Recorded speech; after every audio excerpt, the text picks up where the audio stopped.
Hotep, everybody. This is Michael Imhotep, founder of the African History Network and host of the African History Network show. It is Sunday, March 31st, 2024. It's Resurrection Sunday for some of you, but we're still here with our brother, Professor Manu Ampim. Hotep, brother, how you doing today? Hotep, brother Michael. I'm holding it down here on the West Coast, my brother. All right. He's on the West Coast, and we have a fantastic discussion plan for today. We were originally going to do this interview back in February of 2024, but we weren't able to do it, so we rescheduled it for today. We're going to talk about Professor Manu Ampim's new book, Volume 2 of A History of African Civilizations. He has a special section in there dealing with the great Dr. Carter G. Woodson, who's known as the father of Black History, father of Black History Month, but there's not a lot of information really about Dr. Woodson and his research on African history and African culture. Professor Manu Ampim is going to talk about that today, as well as a topic that Professor Manu Ampim talks about all the time, which is the need for primary research. The need for primary research, okay? Now, if you're not familiar with Professor Manu Ampim, he's a historian and primary or firsthand researcher specializing in African and African-American history and culture. He's currently a tenured professor of History and Africana Studies and the chair of the History, Anthropology, and Geography Department at Contra Costa College in San Pablo, California.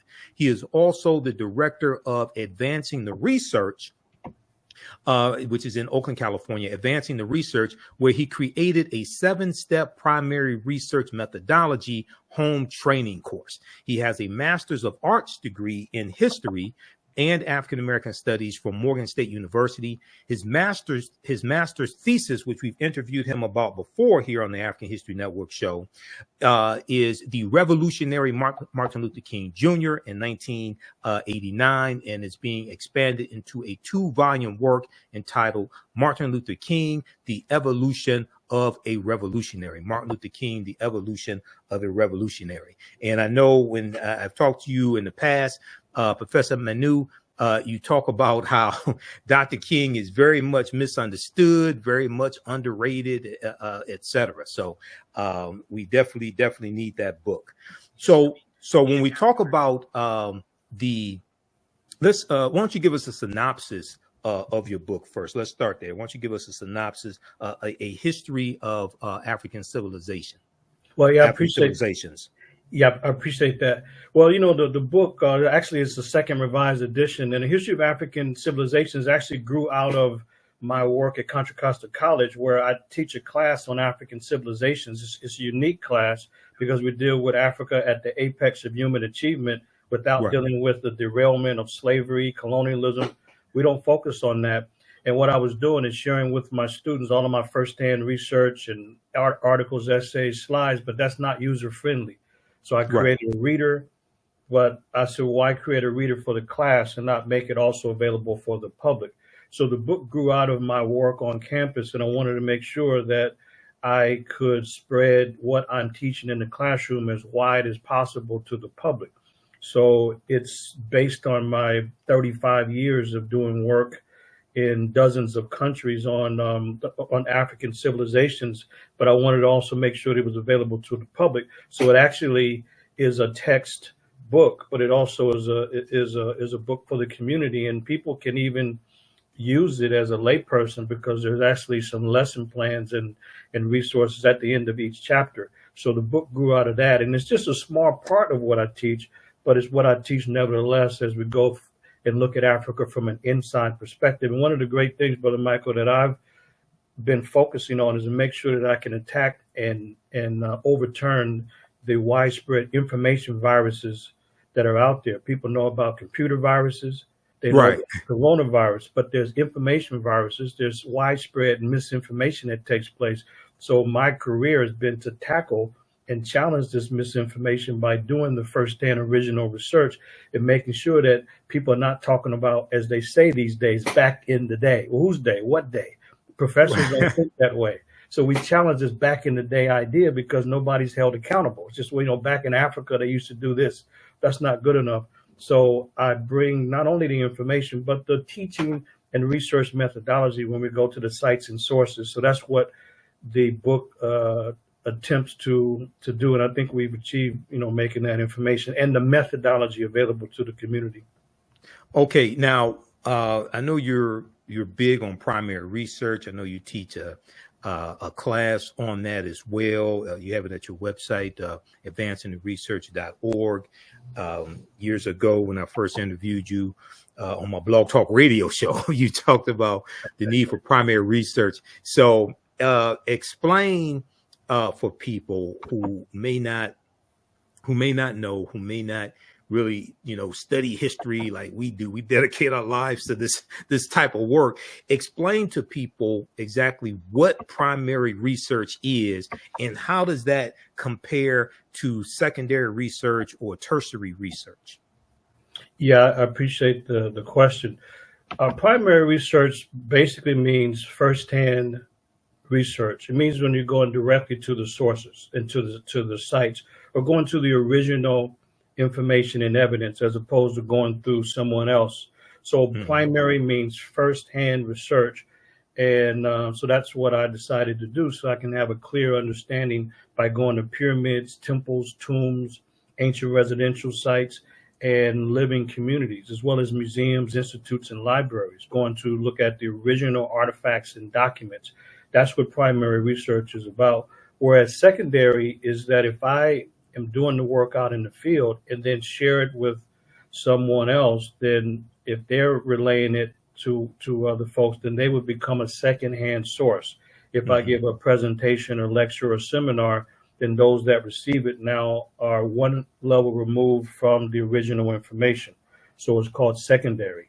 And when that person leaves a seminar or lecture and then shares it with their family or community, then those receiving it in the community now are a third-hand source of information, or what we call tertiary information. And the further information gets away from the source, the more inaccurate it is, because people are creative. You can be as clear and simple as possible, but when it gets away from the source, the more the information is inaccurate and distorted. So we can't always do all of the first-hand research. So there is a great need for secondhand information, or people who are out in the field sharing information as widely as possible in their networks.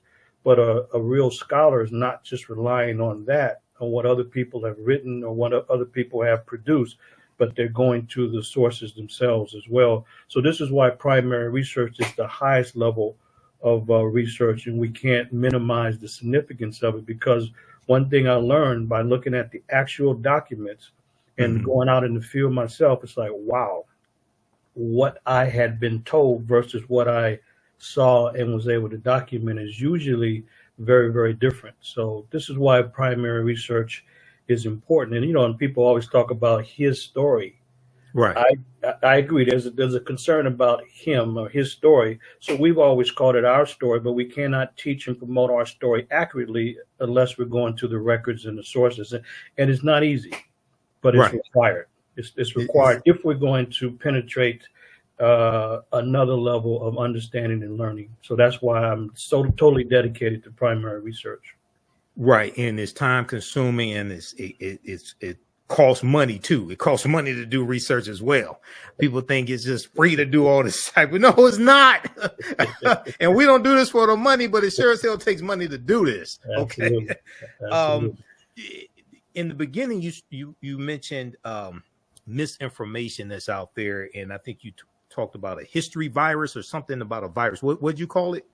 Information virus. Information virus, right? Information virus. So so let people know, when people take your class at Contra Costa College, are you teaching freshmen, sophomore, juniors? Are you teaching master's courses? Who, generally speaking, what level are you teaching? Contra Costa College is it's a community college. So we have a lot of younger students out of high school, 18 to 22, 25, but there's a lot of returning students in their 30s, 40s. Yeah. It's pretty common to have grandparents as well. And when people know that I'm teaching the African civilizations class, I get community people that will sign up for that course. So they may not be a large percentage, but there's always older community people just taking that one class. And then we also, as I mentioned, we have older people as well. But if you look at the largest group, it would be a group in their teens, 20s, and early 30s. That's the larger group. And by the way, it's a cross section of students. Now, Right. I get more students of African descent in my African civilizations class than we would in the U.S. history class and the California history class. But it's a range of students. And, you know, and one of the things, too, about if you're effective, and students are not just in the class to get a grade, that means that after the semester, when the grades are turned in and there's no incentive for them to be in touch with you, and when students come back and then they find me on social media, they're not even history majors, they're not even African American studies majors, they just want to continue to learn. And so that's when you know you're effective, because they can say anything during the semester, but after the semester, matter of fact, just this past week, one of my former students, he's now a football coach, and I was doing a talk on campus, and he said that, Professor, I just want you to know that I took your class around 2008. You know, by that time, you know, bodies change and facial hair and all that. So I didn't recognize it. I didn't recognize him at first, and then he gave me his name. I said, I remember that name, and then he sent me an old picture. I said, I remember. And so Brian, he said that it's because he took my classes that he decided to major in history, and that's been his discipline ever since. But that's what I get on a regular basis. And so you can, you know, we're not in it for accolades. We're definitely not in it for the money or anything like that. But it always is refreshing when we see students in the community and they tell us different stories about the impact. So that's how I know that it's impacting not only students of African descent, but students across the board, because if you're giving insight from a balanced perspective, reasonable people see the value in it. And that's what I've learned over the 18 years that I've been at Contra Costa. 18? Let's see how many years. Yeah, been 18 now. Right. Well, and I asked that question because I wanted to ask this follow-up question. You know, I interviewed Dr. Daryl Scott, who he was a history professor at Howard University. He's now at Morgan State University. He's a friend of mine. And he actually is the former past president of ASALH, Association for the Study of African American Life and History. So, you know Dr. Daryl Scott? I definitely do. Okay. So I interviewed him, and he was talking about how the freshmen who come to his history class, he has to dispel all these myths that they've gotten about history and bad history from YouTube and different things like this, right? And in a lot of my lectures, I talk about how sometimes I have to spend the first 20 minutes dispelling myths before I can really get into the subject matter, especially if we talk about, you know, Dr. King, the Civil Rights Movement, Malcolm X, different things like this. So I was just wondering, what are some of the popular myths that students come to your class with that you have to dispel? A lot of times you got to get past these myths before you can even get into the syllabus, before you can get to the real subject matter. Yeah, that's a great question. One would be to challenge this, as I mentioned before, this idea that back in the day is a relevant response. It's not a relevant response. People use that because they don't have the details. So I have to tell them that in a professional setting, historical context means everything. So you have to always answer the questions of when and where, and not talk about back in the day. Whose day? What do you mean? That's too general. So that's one thing. And then there's other things, like in the U.S. history class, I'll start there. There's all kinds of myths, so such as Lincoln, quote unquote, freed the slaves. So I blow that away. And students are shocked. They're shocked when we go to the text and the actual sources of what Lincoln wrote and what he said in his speeches, that he had no respect for equality for Black people or anything else. So that's a huge myth that's overturned. And also a big myth is that Black people or people of African descent first came to the U.S. as enslaved victims. But when I show that they came as masters of their own fate, as rulers, as great traders, and great people of high stature and influence, they're blown away by that because they've never heard it, never seen it, and never thought about it. And I think another one that stands out is the criminality of Columbus. And that it wasn't until 1992 that he went from being celebrated to now he's been condemned as a common criminal because of his own writings and his own conduct. Those are some things that are shocking. And if I look at the African Civilizations course, a big takeaway or big influence that people have, they have no idea of the high level classical African civilizations. They're not aware of ancient Kush. They might have heard about a Nubian king or Nubian queen in the popular discussion. You know, people just make that statement. When I show them that that's not just some statement, here are Nubian people, here are Nubian children, Nubian school, Nubian elders, here's Nubian contributions to humanity. There, and I think one other thing in addition to that is the fact that Kemet or Egypt is thoroughly and fundamentally African, and it is always been and continues to be a part of Africa, both historically, geographically, linguistically, culturally. So those are some of the things that come out and stand out on a regular and consistent basis throughout all of my classes. Now, so I want to hit on this, then I want you to talk about Kush. So when you talk about Africans came to this land that we call the United States of America, and I make a difference between the land we call the United States of America and the Americas. I'm not talking about South America. You know, we know about Abubakar II in 1312 AD, things like that. But you mentioned specifically the land we call the United States of America. Africans first came here as rulers, not as slaves, conquered and shackled by Europeans. Talk about what period of time you're talking about, and give us some examples of what you mean by this.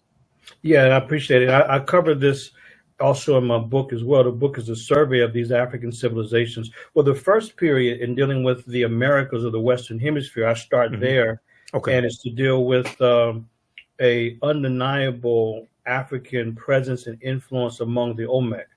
Now, all the Olmec were not African if people look at the images, but to try to deny that Africans were there is folly and has nothing to do with definitive evidence. So the first episode is to look at Africans a little over 3,000 years ago, about 1200 before the Common Era, and to show that Olmec rulers, there's been 17 heads that have been found thus far since the late 1850s.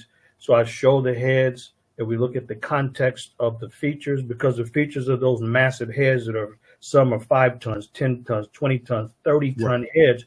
You can look at the Africoid appearance. So part of it is, so that's one episode, but it's not just the images. It's to look at the hieroglyphic writing system and the rituals and ceremonies among the Olmec and see similarities, as well as the architecture with Africa and see similarities. And I remember talking with the late great Dr. Ivan Van Sertima, and he's, you know, he had pointed out that if there's contact and influence, it won't just be in one area. There'll be numerous areas, and that's one of the things that I share with students. That number one, we look at the Olmec influence, and then I share all of these particular details about the Olmec. But then another era is one you actually mentioned, because we don't have time to go into all the details in the class. But I do share with them that there are many episodes when Africans came to the Americas. So I even showed them and showed that Abubakar II in 1312, because people remember like rhymes. I remember that when I was growing up, we never forgot when Columbus didn't discover, but when he came to the Americas, they would always teach us that in 1492, Columbus sailed the ocean blue in the Nina, the Pinta, and Santa Maria. So I never forgot 1492. So I always tell students, if that works, then let's do it for Abubakar II. That in 1312, Abubakar II sailed the ocean blue. I say, so I tell them, you know, to put that in your pipe to smoke it. So, but Abubakar came about 180 years before Columbus. The difference is he did not keep a journal. So then somebody would say, well, how do we know that the 2,000 ships actually made it? Well, we have to look at the currents and the wind. But we also don't even really have to guess, because the conquistadors themselves, from Balboa to Columbus and a number of people, said they saw Africans when they arrived. Those are the ones that introduced and brought slavery. So that with gold-tipped spears too. Absolutely. No question. And matter of fact, in the Darien region of Panama, that's the southernmost area of Panama, Balboa in 1513 clearly said that he saw 2 black men among the native people. So people say, yeah, but they're just descendants of slaves. That makes no sense, because chronologically, Balboa is the first conquistador that brought slavery. But what we learned from the records is that Africans in that region were distinct and separate from Native Americans. It seems as though that they had some differences and conflict. So they had their own areas. And this is what, so the conquistadors are not looking for Africans, they're just describing their experiences. So then the question, well, how would conquistadors or Spanish know the difference between Native Americans and Africans? And so, well, that's pretty easy to discuss, is because the Africans controlled Spain for almost 800 years. They know exactly what Africans were. About the Moors. Yes, Moors, absolutely. And no question whatsoever. So Garcia Ordonez de Montalvo, when he writes his novel in 1510 about the Night Esplandian, he explains that it was Queen Khalifa that ruled over the so-called island of California. They didn't know it wasn't an island, it's just a small strip of land. And so, well, where would he get this name Khalifa from? Because the Moors, you know, one of the titles of a Muslim title is the Caliph. And a caliph is a ruler. So to feminize the word in Spanish, you get from caliph, you get califa. And so this is what was in the mind of the Spanish. And so you got an author who writes about this story of a woman controlling so-called California, and the conquistadors, they took that seriously. Like Cortez, he takes that seriously, looking to conquer not only the mighty Aztec and Montezuma II, but also to conquer whoever this Khalifa was. I go into those two areas, the Olmec from 3,000 years ago, and then the West African voyages in the 1300s, and then use the conquistadors who came later and who described the Africans that they saw and heard about from Native Americans, to show two very distinct periods of Africans in the Western Hemisphere before the conquistadors, before Columbus, Balboa, and Pizarro and the rest of them, to show that they came as independent traders and rulers and not slaves initially. Yeah, and you know, the one book that I recommend for people is by Dr. John Henry Clark, Christopher Columbus and the African Holocaust, Slavery and the Rise of European Capitalism, because this book came out in 1992, which was that 500-year commemoration of Columbus setting sail on his voyages. And what a lot of people miss, and this is, I probably first heard Professor Kabahai Watha Kamene talk about this. He's one of my teachers. Columbus set sail late in the same year that the Moors lose control of their last stronghold, Granada, January 2nd, 1492. So, and when you deal with that 800 years and a good book, and I got it somewhere here in the office, Golden Age of the Moor, edited by Dr. Ivan Van Sertima, which you just talked about. That was one of the books right there that caused me to like really hone in on this history and really understand, because a lot of people ask the question, okay, you have ancient Kush, you have, you know, Nubia, you have, Ta-Nehisi, you have ancient Kemet, you have Great Zimbabwe. How do we end up in chains, things like this? Well, you got to look at that 800-year period of those Africans, not just in Spain. They first go into that Iberian Peninsula, but go all throughout Europe. And they're taking the teachings from the Nile Valley region of Africa into Europe, which brings Europe out of the Dark Ages. And I talk about how everything we taught Europeans came back to kick us in the behind. Okay, everything we taught them came back to kick us in the behind, whether it was making swords, whether it was introducing the periodic tables, chemistry, the almanacs, showing them what's around the world, things like this.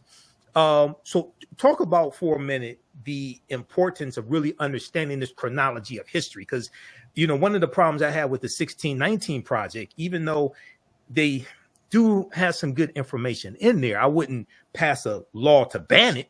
You know, I wouldn't do that. But one of the things that they do is they do mention 1526 when the Spanish try to set up a settlement in the South Carolina, Georgia area. Right. And they take about 100 Africans in there. That's 93 years before 1619. But they don't like really deal with that chronology before 1619.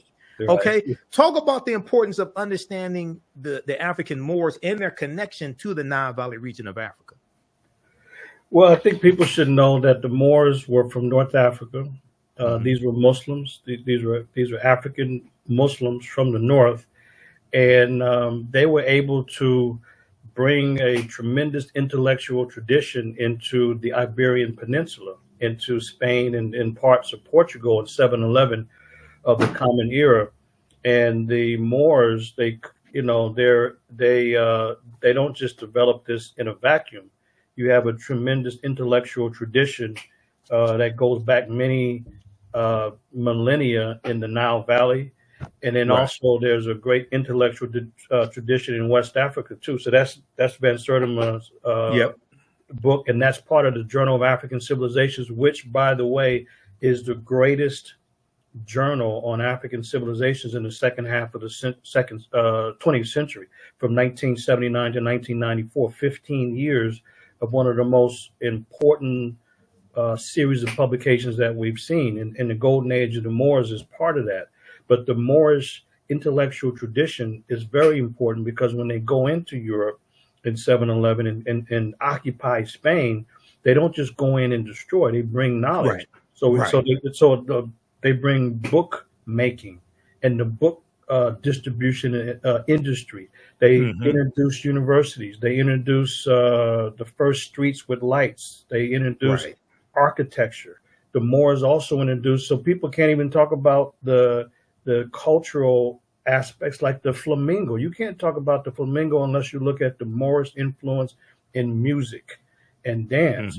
Now, the Spanish Christians didn't necessarily like being occupied, but the reality is they were occupied by African Muslims, but it wasn't a destructive occupation, even though they may not have been excited about it. But we can see that the Moors had a tremendous influence, and it wasn't to go in and destroy and tear down things. They made very important contributions. And this is what is one of the hallmarks. But they do bring an intellectual tradition. They do help bring science into Europe, because there was a dark age. They didn't know. And it's not an accident that the Moors stayed for over 780 years. And when they were kicked out, as you were alluding to, in 1492, that same year, Columbus set sail in August of that same year. And by the way, Columbus was aware of West Africa because he was a part of the enslaving group. He was aware of West Africa long before 1492. But one thing that Columbus was also aware of, that Africans were traveling west. He didn't know where or how far, but they were traveling west. So he had the idea and they were called merchants, not just travelers, but merchants, with merchandise traveling west before 1492. So while Europe was unaware, they had no idea about the world, it was the cartography of the Moors that helped introduce them to proper geography about the world. And so Columbus, yes, he was a risk taker. In Europe, they thought the world was probably flat. That's why it was difficult for him to get funding. But Ferdinand and Isabella finally came together, and they pushed the Moors out, but they also financed Columbus's first of his 4 journeys. They figured it was no big loss because they weren't going. They sent him and 3 ships and 90 men, and they figured that, well, if he falls off the side of the earth, then there's not a big loss for us. And but that was very significant, that in 1492 he takes the voyage, and the world has not been the same, not because he discovered anything, but because of his ruthlessness. Correct. It was him who introduced slavery in the Americas. It was Columbus that introduced the slave trade. It was Columbus that introduced the scramble for the Americas.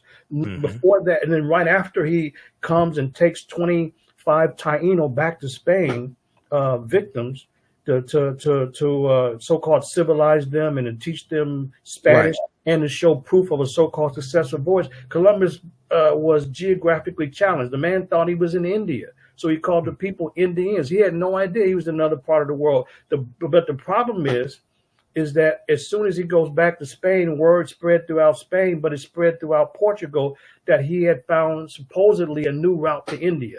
It wasn't, he didn't reach India, but nevertheless, that's when they decided that they were going to take, meaning the Spanish and Portuguese, were going to steal whatever this new area was. But the Pope had to step in and broker a treaty called the Treaty of Tordesillas in 1494. In June 7, 1494. 1494. In Yes. 1494, absolutely. So Mm-hmm. they carved up the entire area, and they didn't even know where the hell they were. They just started. They said, "Look, we know West Africa, so let's go so many leagues based on his 10 weeks, so many leagues to the west to try to figure out where he landed." They thought he was in islands near India. So anyway, the treaty actually divided all of the Americas, and Right. Spain got the western portion, and Portugal got the eastern portion. But the bottom line is that it split South America, and that's why in Brazil people officially speak Portuguese because of that treaty. But nevertheless, the Moors and the African voyages before that, and the map making and the cartography had a definite influence on Columbus taking the risk. It was a risk for them because they had no one in the West had tried that before. Yes, the Vikings had come, but they had not tried the southern route of Columbus. So it's a lot that is there. But the bottom line is that these are very, very important episodes of a fundamental influence of the Moors. And by the way, the Spanish were absolutely impacted by the Moors. They called people Moors, which is short for Black or Moor. Right. And they called the women Mora. Mora.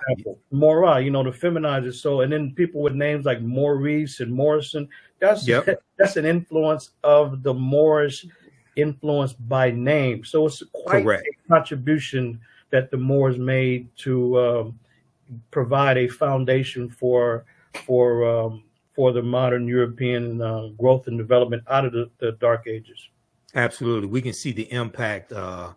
Dr. Jose Pimenta Bay talks about how we can see the lasting impact of the African Moors in the language in Europe, words in European language, Maurice, different things like that. This is in reference to a Moorish boy, in their architecture. Also, he talks about in their bloodline. So they're changing the complexions of a lot of Europeans in Spain and Portugal, to a lesser extent in, say, England, because that's further west from when they're going in from Morocco right into the Iberian Peninsula, Spain and Portugal. But we see this, we see them go all throughout Europe. And he talks about the word Schwarzenegger, like Arnold Schwarzenegger, where Neger is Austrian and German for Negro, and Schwartz is in reference to dark or swarthy. Okay, so and you study Arnold Schwarzenegger, he comes from Austria. In the bodybuilding world, he was known as the Austrian Oak. So you go and you look at that history, and they lay out a lot of it here in the book that we mentioned, Golden Age of the Moor, edited by Dr. Ivan van Sertima. And there's so many scholars that have essays there. So that shows you the connection between the Nile Valley region of Africa, and also some of the Moors, to a lesser extent, come from West Africa. There are different waves that go in, over the hundreds of years, but to a lesser extent, West Africa. But you see, they're taking the teachings from Africa, which was the continent of knowledge, and they're taking the light of Africa into the dark continent, Europe, which was in the Dark Ages. Okay, so we're taught to look at Africa as the dark continent, when really Europe was the dark continent. Europe was pushed into what they refer to as the Dark Ages, 476 AD, when the Vandals and the Visigoths crushed that western portion of the Roman Empire. And then you have hundreds of years of civil war and strife and famine, different things like this in Europe. So we have a lot of this history backwards. And I think when we start, go ahead. Yeah, exactly. Well, in fact, this is what I cover in my book. So I have a section on the Moors in Spain from 711 to 1492. Okay. So that's an actual section to lay out the Moorish influence. But we also have to go back much earlier because the influence, the early African influence on the Greeks and Romans is much earlier and is absolutely profound. It's a profound influence.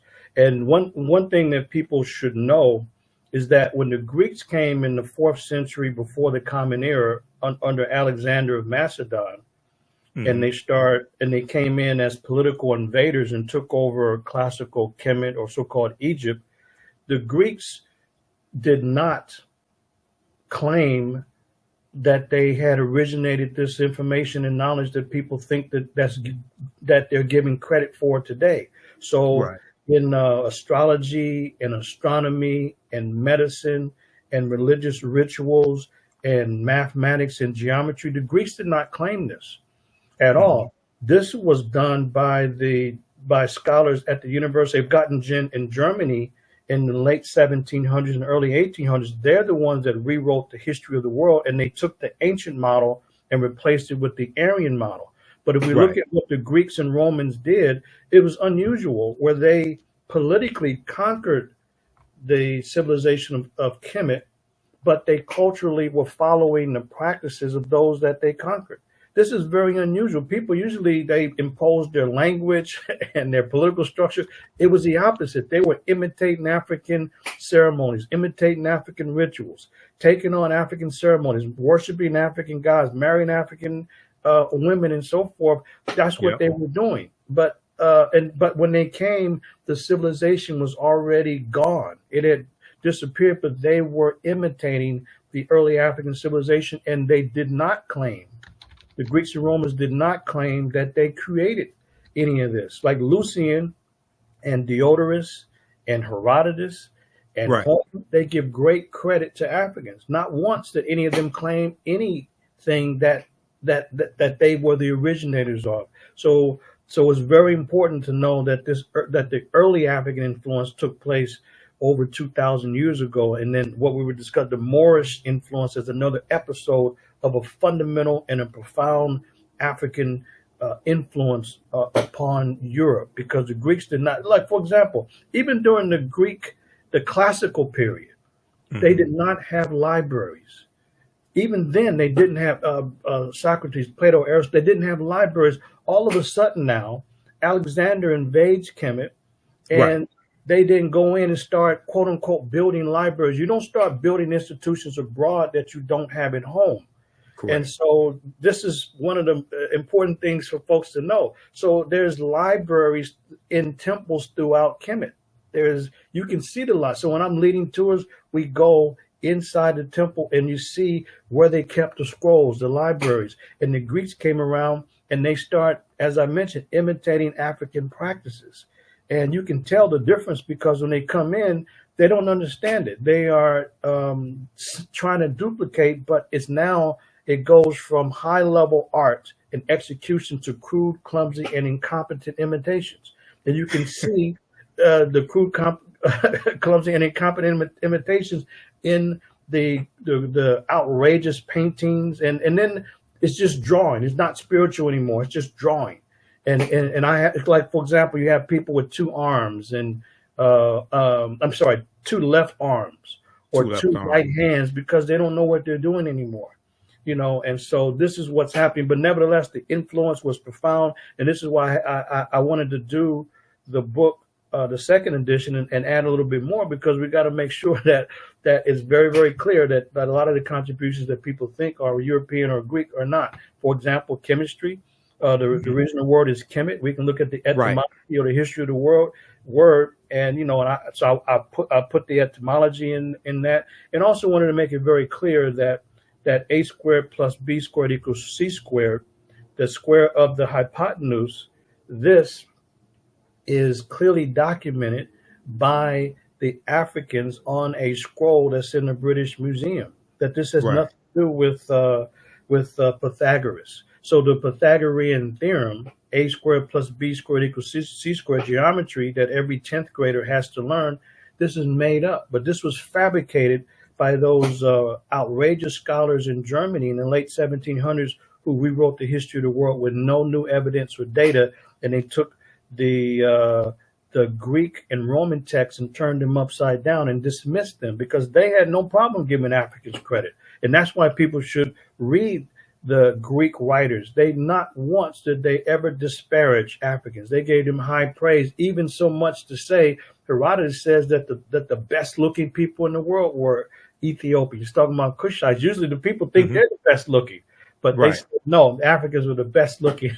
So that's how much credit they gave to Africans in the early period, going back a couple thousand years.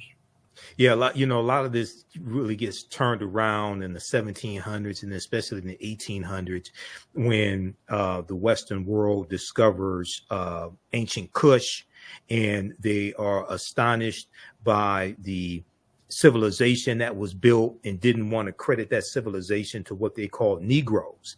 Talk for a minute about ancient Kush, and in that conversation, because from my understanding, Kush was more of a region than a country. It may change at certain periods of time, but it was more of a region. But you also have what we call ancient Nubia or Ta-Nehisi. So talk about those for a minute, please. Yeah, I appreciate that. Well, one of the things that gets distorted is that the vast number of people, they are using the anti-African archaeologist George Reisner. Mm-hmm. And Reisner had warped racial beliefs. So he did field work from 1907 to about 1932 in Egypt and Sudan, the Northeast African corridor. And the further he went south, the more disturbed Reisner was, because he saw black-skinned people and clear evidence of an African civilization complex. So Reisner began to distort and misrepresent what he was finding. And he was really frustrated because he was there with the absurd mission of looking for a white queen and couldn't find one. So Reisner, he's on a mad search for a white queen. So he's fabricating information. So the further he went south, he's seeing Kushites, but in his mind, he can't give credit to them. He said that these people were incapable of these kind of developments. So he's mislabeling them. So what's happening now, and people are running with the ideas and the chronology of an anti-African racist, and everyone agrees to that, but people still use his framework. How could that make sense? His framework is based on the fact he can't give credit. So what happens is that the older civilization of Kush came first, and then Nubia, and then Kemet. But Reisner does not give credit to the older version of the older original Kush. And that's what's the most ancient part, but people are not in the field going to those places where there are still Kushitic groups that are in isolated locations, because it's not easy to get there, and people are using Reisner's framework. So what happens is that the Kushites are just labeled the so-called black pharaohs who came much later and were imitating people in Kemet or Egypt. Imitating, they're originating. And not only they're originating, but their style is different. How they wore the crowns is different. They had not one cobra on the crown, but two. The shape of the pyramids, and they have it tapered on each corner. It's very different. So it's a distinctive style, but there's cultural overlap because they're in one ecosystem. They're in one cultural complex up and down the Nile Valley. But Kush is the original civilization that goes to the south. That's why I've been doing work in not just Egypt, but I had to go further south to Sudan and southern Ethiopia and Kenya, South Sudan and Uganda. That's the region where you have Kushitic groups that are still around today that speak a Kushitic language. They don't know about old Kush, but they certainly know that they're part of Kush in some way. Like, for example, when I'm in South Sudan, it's interesting because they have a Kush bank in South Sudan. They have Kush Airlines, and people speak in a Kushitic language. They understand, they respect Kush. They just don't know about the ancient part, but they can explain how they are practicing today, their cultural practices, and they know it relates to Kush, you know, whether it's in South Sudan or southern Ethiopia among the different groups. And so this has been my work to really help to uncover the deep history of Kush. So I coined the term Kushology, although there are previous scholars, Drusilla Dungy Houston, and there's been John G. Jackson and Chancellor Williams, but they were using the term Ethiopia, the Greek word, and the word Ethiops means burnt face, black face, or kissed by the sun, but that's what the Greeks called it, but they're referring to Kush. So there's early scholars that we have to give credit to.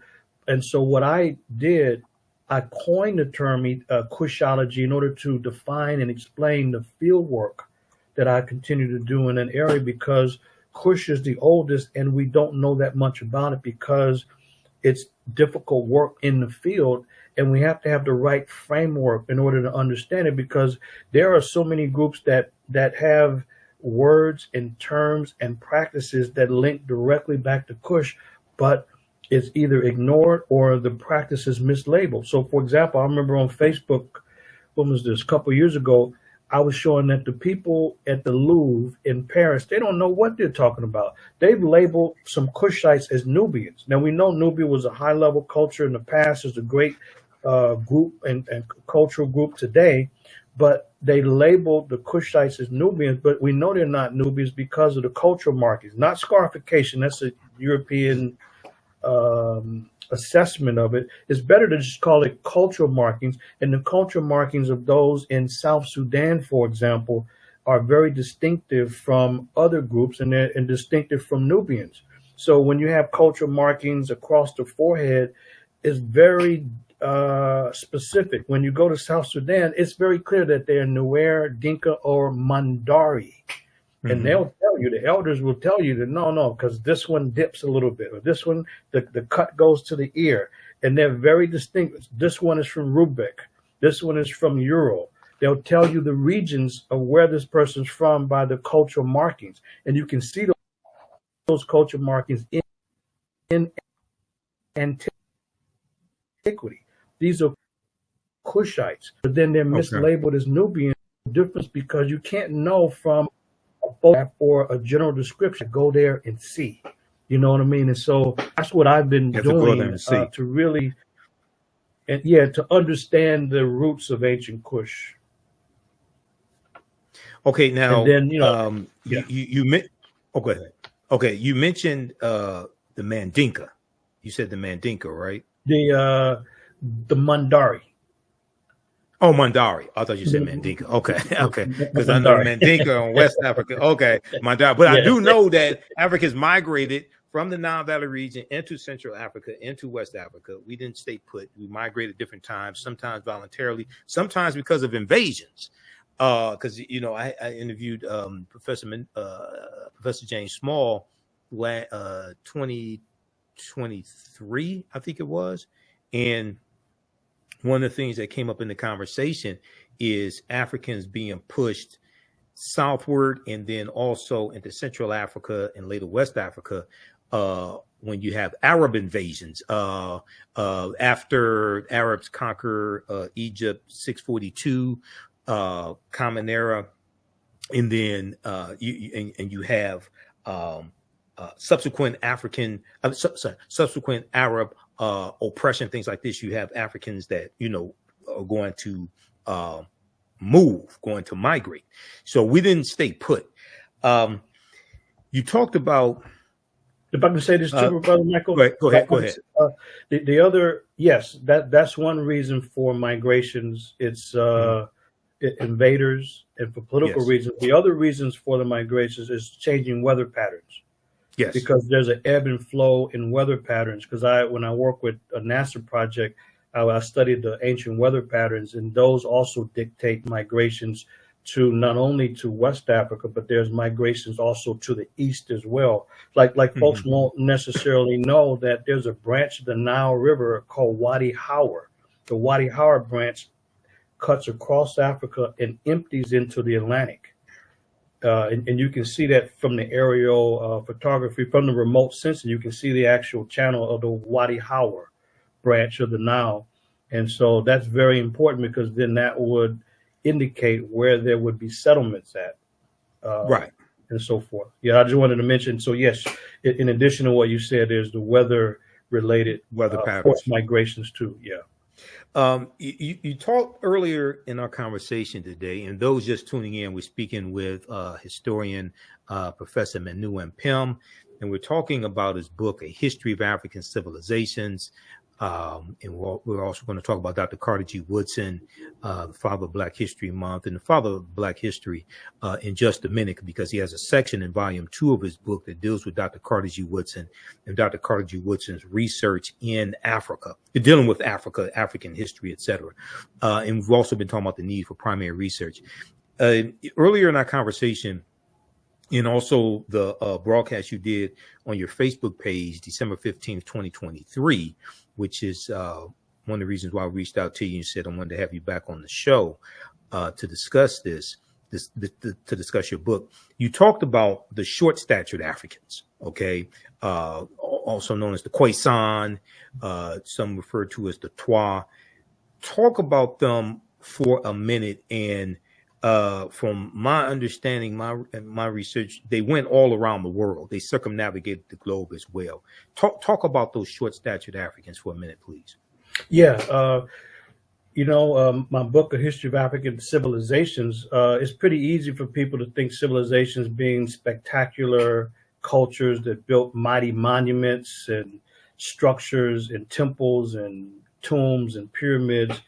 But that's just more advanced civilizations, the small stature people that are negatively called pygmy. We don't ever use that word, but they represent the first Homo sapiens sapiens. Those that are the first anatomical humans going back to about 250,000 years ago.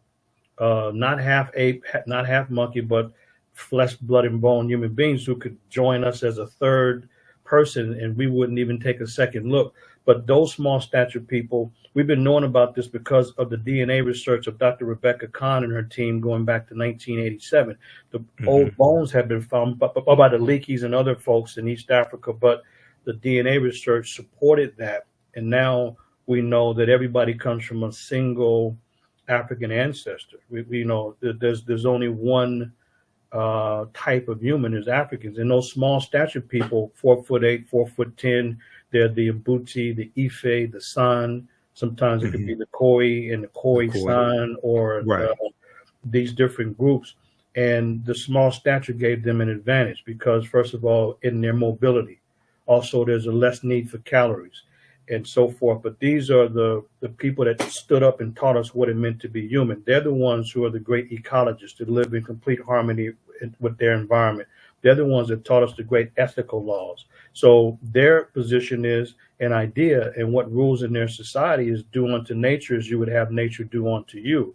And so there's no structure, there's no hierarchy, there's no chiefs, there's no kings. They're semi-nomadic because they don't farm. They just forage, they hunt, they fish, and they'll stay at a place for a couple of weeks or so. And when they leave camp, you'll never know that they were there. So these are the people that really represent the first ones that taught us civilization, not the advanced groups. That's later, because civilization, and I've defined it in the book, civilization is peaceful and harmonious relations among people and between people and their environment. That's peaceful and harmonious relations among people and between people and their environment, because at the root of the word civilization, the basis of it is civil. And when we have civil relations, we have peaceful relations. So those are the ones that live in harmony. And by the way, these small stature folks, they're not aggressive. They don't fight wars. They don't fight over ideology. So the large aggressive people have put them at jeopardy. So all of these people, as they've migrated, because there's always push and pull factors, the push factors would have been the changing weather or the lack of resources now. And and everyone knows that animals migrate when the seasons change, whether it's birds, wildebeest, you name it.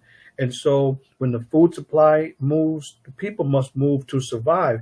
And the only way in which a group can be sedentary, they must be able to farm, and they can create a storehouse of food. So that the small stature first Homo sapiens sapiens, yes, they migrated into certain areas, and in some cases in Asia, they did not change their physical appearance because the weather pattern is the same. You look at the folks in Indonesia, in Philippines and other places, they're as Africoid in their appearance as anyone else, whereas others did change. In Europe, they changed. In Asia, they changed. They differentiated is what the term is, because it's the law is either adapt or die. But these are the people that taught us these great laws of sharing and caring, because they lived in plentiful environments, and they are the ones that have provided a tremendous foundation for civilized life and conduct. But what propagandists have done is overlook these small stature people and then say civilization means something else. So they can include Greek and Roman. So they'll say civilizations when you have farming, metallurgy, cities, and writing, government, and writing, and and those 5 elements. Well, wait a minute.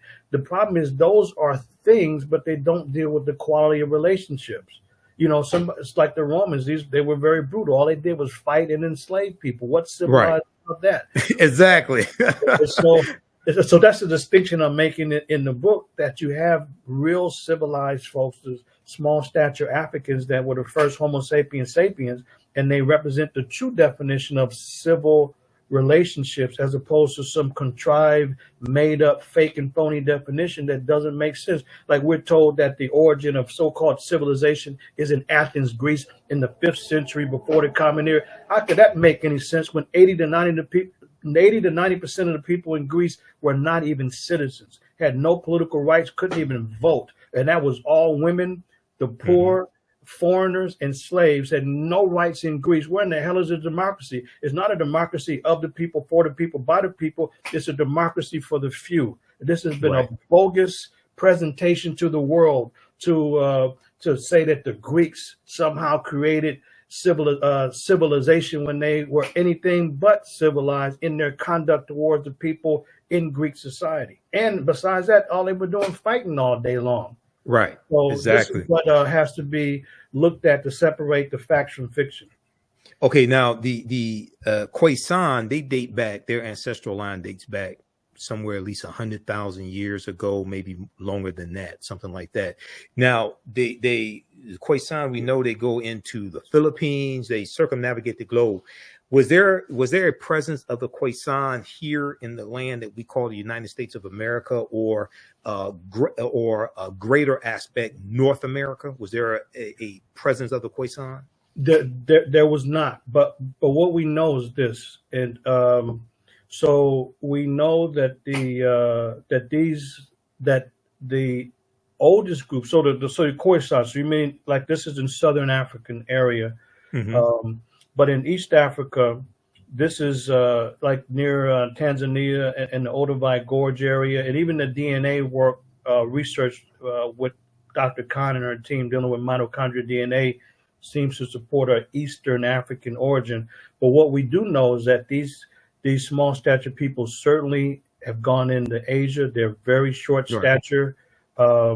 And we know that they were dark skinned when they left and they went into Europe. And this is why they have rickets, which is a deficiency of vitamin D. Right. Yeah, because the melanin is going to block some of the ultraviolet rays of the sun. Now, what we do have in the Americas, we definitely have the oldest inhabitants of all of the Americas is in South America, in Pedra Ferrada, Brazil. So the evidence from Pedra Ferrada, Brazil, the oldest documented occupation in the Western Hemisphere, it goes back to at least 56,000 years ago because of the discovery of rock art and hearths. A hearth is a fireplace. And so we've been knowing about Pedra Ferrada, Brazil, in the Sierra de Capoeira National Park. We've been knowing about that since 1986. And that's when they discovered the site. And first they had the date of Pedra Ferrada at 48,000 years ago, but the discovery of the hearths, the fireplaces, pushes it back to 56,000 years ago. But that's in South America, because the reason why people were not in North America, because there would have been no way to come to the area because of the warm glacial period. The whole northern hemisphere is still locked up in ice. And the ice didn't begin to melt until about 25,000 years ago, and it created a corridor. It created an opening that allowed people to migrate from Siberia in Asia across this opening in the ice into North America. But this opening didn't take place until much, much later than the settlements in South America, which means that the Bering Straits. So Bering Strait was afterwards, but what we know is that the people migrated by watercraft, and this is one of the problems that early historians have, is that they have this absurd idea that the waters were somehow, the waterways, the oceans and seas were somehow a barrier to travel, when in fact the waterways have been a facilitator of travel. People have always been ingenious in traveling. So Right. it's clear that they were in Page of Ferrata. The rock art doesn't lie. The hearths don't lie. I mean, who paints like that? Who creates fire? Why do we need fire? To cook food, to keep warm, to keep away animals, for light. So we use fire, and no other species does that. So what the propagandists who want to maintain the Bering Strait theory, and matter of fact, I have a unit in that in class, we call it not the Bering Strait theory, but the BS theory. And it's a BS theory because people did migrate through the opening in the ice, but the part of it that's incorrect and it's BS is that somehow represents the first inhabitants. No. Right. There were people that were already in the Americas, not only in Page of Ferrata, Brazil, but Monteverde, Chile, going back 33,000 years ago, or Huilactico, Mexico. There's a number of different sites in the Americas long before people migrated through the Bering Strait, so that the small stature people, and there's not really a clear indication of the height of the people in Page of Ferrata, but their Africoid identity is very clear from the images. That makes it very, very clear that they were of Africoid descent.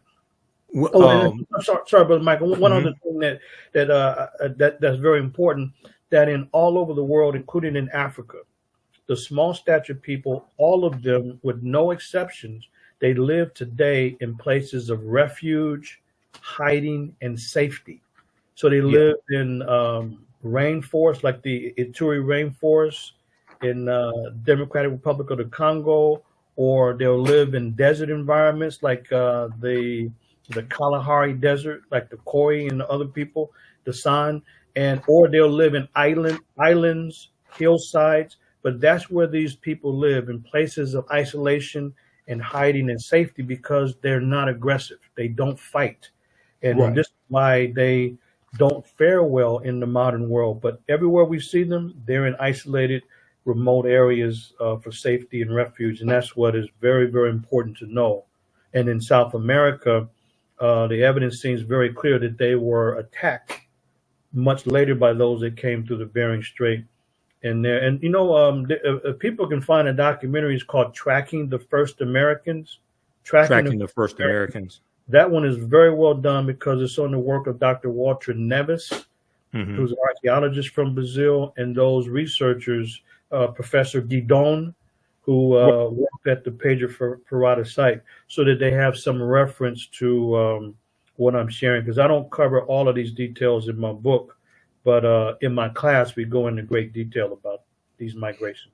There was an article from the New York Times that I use in my classes, and I need to pull this up because it talks about an African presence in Brazil, and I forgot the name of that, and I'm looking for my file folder also, but it talks about the African presence in Brazil, and is going back tens of thousands of years ago.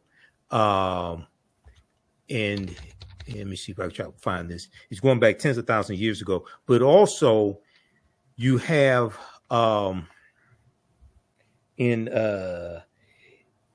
think there was a presence in Tierra del Fuego in South America, the southern tip.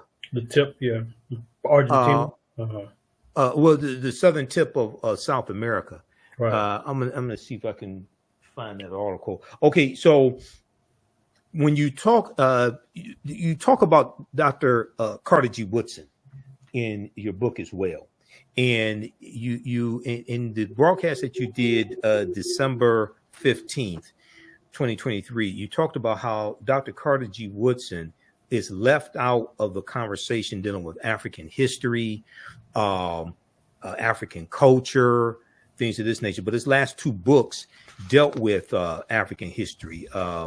He had African history background, and then he was working on another one. But he also had a book on African folklore, African myths and folklore as well. Talk about Dr. Carter G. Woodson, who most of us know, co-founded the Association for the Study of Negro Life and History, September 9th, 1915, created Negro History Week, second week in February 1926. Talk about his research in Africa, dealing with African history and culture. Yeah, that's one of the most important developments in the 20th century regarding African civilizations. Carter G. Woodson is very much omitted without justification from the focus and discussion on bringing African civilizations to the forefront. One of the things that Woodson did, I mean, he created his organization, the Association for the Study, at that time is called Negro Life and History. Now it's Association for the Study of African American Life and History. And Woodson began to do his work in the early 20th century. And when Woodson was around up until when he passed in 1950, his focus was increasingly on African civilizations. But from the time that Woodson led the charge to make the focus on history of Black people front and center, when he created the week in the second week of February 1926, Africa had always been a central component for Woodson. So, and he's left out. So a couple things that folks should know. He wrote several books on Africa. You mentioned African myths and folktales. That was one. The last two books he wrote was African Heroes and Heroines. And the last book is the African Background Outline. That was the last two books. Not only that, but the last three articles written by the great scholar who passed in 1950. The last three articles written by Woodson was a article series simply called Egypt, a 3-part series, and it was called Egypt because for Woodson the mission was to bring back the missing pages, the missing chapters, and the missing volumes of the Black contribution to U.S. and world history. So for Woodson, this was unacceptable that Black people had been written out of the story of U.S. and world history and contributions. So for him, it was to establish our humanity. So when Woodson is focusing on in his essays and his books and his presentations to his organization, when he's arguing that there has to be the missing pages put back into the story, he's not just talking about the experience here in the U.S. He's looking at a global experience. When he says world history, he means just that. But so when Woodson was around, not only is he writing about African civilizations in his articles, his essays, and his books, but even the theme of the organization. You look at the organizational themes, and you see a number of themes during the lifetime of Woodson dealing specifically with Africa. Since that time, the organization's moved away from Woodson's position on Africa. And the problem is that people don't even know. If they look at the journal of the journal, now it's a Journal of African American Life and History, but the Journal of Negro History, when that was founded in 1916, the very first issue is dealing with Africa. And not only that, but he has a team of writers who are focusing on Africa. So they from the very first issue of the journal, Volume 1, Number 1, there's several articles dealing with Africa, and they constantly did book reviews, and they're on Africa, not only from the first issue of the volume of the journal all the way through. But not only that, but even the bulletin. Later on, they created the bulletin of then it was called Bulletin of Negro History. Now it's a Bulletin of the Black History Bulletin. But in 1937, the very first issue, Woodson, as the editor, he has a big old picture of Africa on page 6, a big old picture on the very first issue. And in fact, all the way through, there is focus on Africa, and this gets left out of the scholarly discussion. And when scholars are looking at the Black history movement, they leave out Woodson and his unique focus on African civilizations. Like, for example, let me just give one example of what gets left out. So in March of 1939, the so-called Negro History Bulletin, which was designed and focused on for teachers, so that teachers can teach the students, this is what Woodson wrote. He says sculpture reached its first. Sorry, let me go to the title. The title is "The Negro in Art: From Africa to America," and this is the March 1939 issue, Volume 2, Number 6. And this is what Woodson writes. He says sculpture reached its first high level in ancient times under the Egyptians. The Sphinx near the pyramids of Giza, the temple at Luxor, the rock temple at Abu Simbel, and the obelisk show the greatness of Egyptian architecture and sculpture. And so he's claiming Egypt or Kemet as an African civilization, but he's writing articles all the way through. He's reviewing books like Lorenzo Turner on Africanisms in the Gullah dialect, and Woodson's reviewing the books like that because Africa was front and center for Woodson. There's not a time that Woodson was not writing articles and or books about Africa, or his organization having themes dealing specifically with Africa. What Osla has done, and you mentioned Daryl Scott, he's one of the last persons defending Woodson when Woodson said that self-publishing is self-defense. And so what the organization has done, they've left out Woodson's work on Africa, not because it's not there, because they're uncomfortable.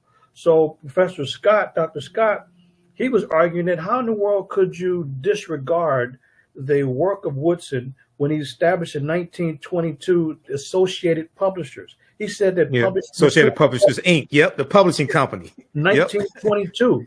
And so the thing is that Woodson said that nobody can edit and change your work if you're publishing yourself. So that's why for him, he can say whatever he wanted to say. Like you had the great book there, The Miseducation. He was able to say what he wanted to say, when he wanted to say it, and who he wanted to say it to. But what the organization did is decide to disrespect the tradition, disrespect Woodson. And now if you want to get the journal, you got to go through the University of Chicago. And Dr. Scott was one of the last battlers to say, this doesn't make sense. This is not Woodson. This is not Woodson's tradition. But guess what? Those folks are the one, and they may be listening. So what? Challenge the evidence. They're the ones uncomfortable with Africa. That's why they. I get that impression. I get that impression that many of them are uncomfortable with Africa. They're uncomfortable with Africa, and that's why they would rather give up independence against Woodson's position and give the publication to the University of Chicago. So, folks, if you want to get the journal of what's now called a Journal of African American History, or get the back issues of the Journal of Negro History, you got to go through the big mainstream institution, University of Chicago Press, and not through the Association for the Study of African American Life and History, because those professionals who have the money and resources to remain independent, but they don't have the orientation. So they disrespect Woodson and they disrespect his tradition. There's no defense to it. So kudos to the guest you had on, because Brother Daryl Scott. Daryl Scott, he's one of the last ones fighting to try to keep a respectful focus on Woodson's vision. So not only has the organization give up the independent publishing apparatus, but they've abandoned Africa. And you look at the theme now, everything is African American. There's nothing wrong with that. But look, Brother Michael, here's how we do it in the Woodson tradition. And I have some of the themes. Go ahead, keep talking, because we got some of the themes. Because there's been a theme. There's been an annual theme for Black History Month, Negro History Week, African American History Month since 1928.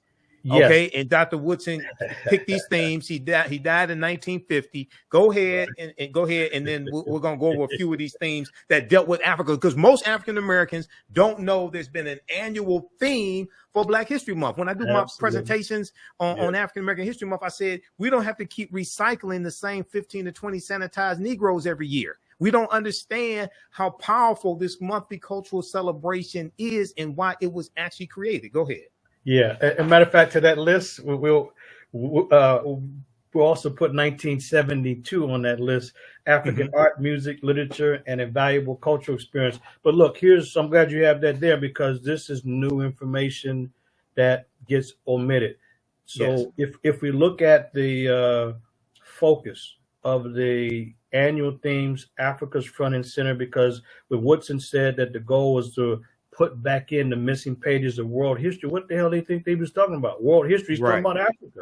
So that's why you have African themes. And the last Africa theme was really 1992, because and it was because of the great work of Van Sertima and others who challenged and exposed Columbus, and that's about it since that time. But everything's been just okay. Now here's what we do in the tradition of Woodson. Two important things I want people to know. Number one, okay, in the current theme by Asala, and they set the national theme for those that follow them. This year is African Americans and labor. So we changed it. It's we have ours was the classical African contributions in art from Africa to the Americas, because for us there's no way to separate the Black experience in the Americas from the African background and origin. And so whenever they have a theme only focusing on African American, we add the African component to it every single time. But right. So they have African Americans in the arts. That's okay, but it's not in the Woodsonian tradition. The Woodsonian tradition would be the achievements in art in Africa and the Americas. That's why I read this article he wrote, "The Negro in Art from Africa to America." That's in the Woodsonian tradition, and but the people are not comfortable with Africa. And like the great Kwame Ture said, if you start your history in slavery, the best you can be is a good slave, and that's what we're dealing with now. We have people that have disrespected Woodson, and they have only focused on African American because that's what they're comfortable with. So that's one issue to be aware of. The other issue is that it should be properly called. If we're following Woodson's direction and his leadership and his insight, it should be called African Heritage Month, because that's what we're focusing on, African heritage. When people say Black History Month, to them, it means to focus on issues of struggle, of how Black people overcome slavery, escape slavery, or how they got their ass kicked by the police or something like that. And what Woodson was concerned about after the celebration was founded in 1926, if we see Woodson in the 1930s, he's criticizing at that time what was being done, always talking about something negative in Black people. He said, look, we have to assert our humanity. We have to look at Black contributions, achievements, and contributions in the world, and not always associate Black people with a problem. This is why Woodson focused on it as a celebration, and he's embracing Africa. They had plays, they had all kind of skits, plays, all kind of things, important information about contributions, because Woodson understood that we had to assert our humanity and use at least some time of the year to focus on our unique achievements, accomplishments, and contributions in the world. And this is why he continues to embrace Africa. So as he's learning more, he's writing more about it. But what's happened is that people are more and more, they're uncomfortable with Africa. They leave out Woodson's focus on Africa. So when they say Black History Month, it means really, as some of us would say, it's a Negro version where you're only dealing with safe folks who are only, you can only talk about them if they're fighting against slavery or during the civil rights or human rights era, which are great struggles, but it's very limited in scope. And so African Heritage Month means that we have to embrace Africa as we look at the overall Black contributions. This is why at our college, we've always had themes that associate the celebration. That's what we have with Africa and our experience in the Americas. And we tell folks that we do not endorse all of the negativity you all want to bring in February, because this is a chance for us to assert our humanity. So it should be African Heritage Month as a reminder that Africa must be the foundation for our perspective. But those that are dealing with Black History Month, most of that is negative. Like, for example, I saw a flyer, somebody shared something with me that somebody had a Black History Month event, and all I saw was a fashion show and some drinking. So what the hell is this? This is a Black History Month event. You know what I mean? Because it ain't got nothing to do with Africa, and it's got nothing to do with contributions to humanity. So, Brother Michael, what's important is that we reteach and re-educate it, even the informed community, the so-called, whatever they call it, the conscious community, to shift. Because this is the only way in which we can take back the focus created by Woodson and separate it from all this craziness and make sure that we define it as African Heritage Month and force people to have positive events that embrace our unique contributions to humanity, which I lay out in my book. I have a whole section on these contributions in math, medicine, architecture, social organization, medicine, you name it. And these contributions must be front and center. And this is what the concern was of Woodson, as he was criticizing those folks that only focused on problems and not the contributions of Black people. Excellent, excellent. And the name of Professor Manu Ampim's book again is A History of African Civilizations. This is the second revised edition, A History of African Civilizations. You can get it at his website, advancingtheresearch.org, advancingtheresearch.org. We have it up here on the screen. We're going to put the link again here in the thread of the broadcast. Please support this brother. Order his book today. This is great reading material, great material to use with your children. I'm going to pull this back up, this slide I have, because this is a slide from my African American History Month presentations. And this is research I did years ago. If we just look at some of the themes, now there's been an annual theme since 1928. And if you go to Asala's website, asala.org, asalh.org, they have all the themes going back to 1928, annual themes. 1928, Civilization, a World Achievement.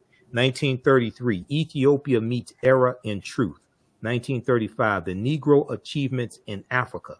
1936, African Background Outlined. Now, we know Dr. Woodson died in 1950, but 1960, the annual theme was Strengthening America Through Education in Negro History and African Culture.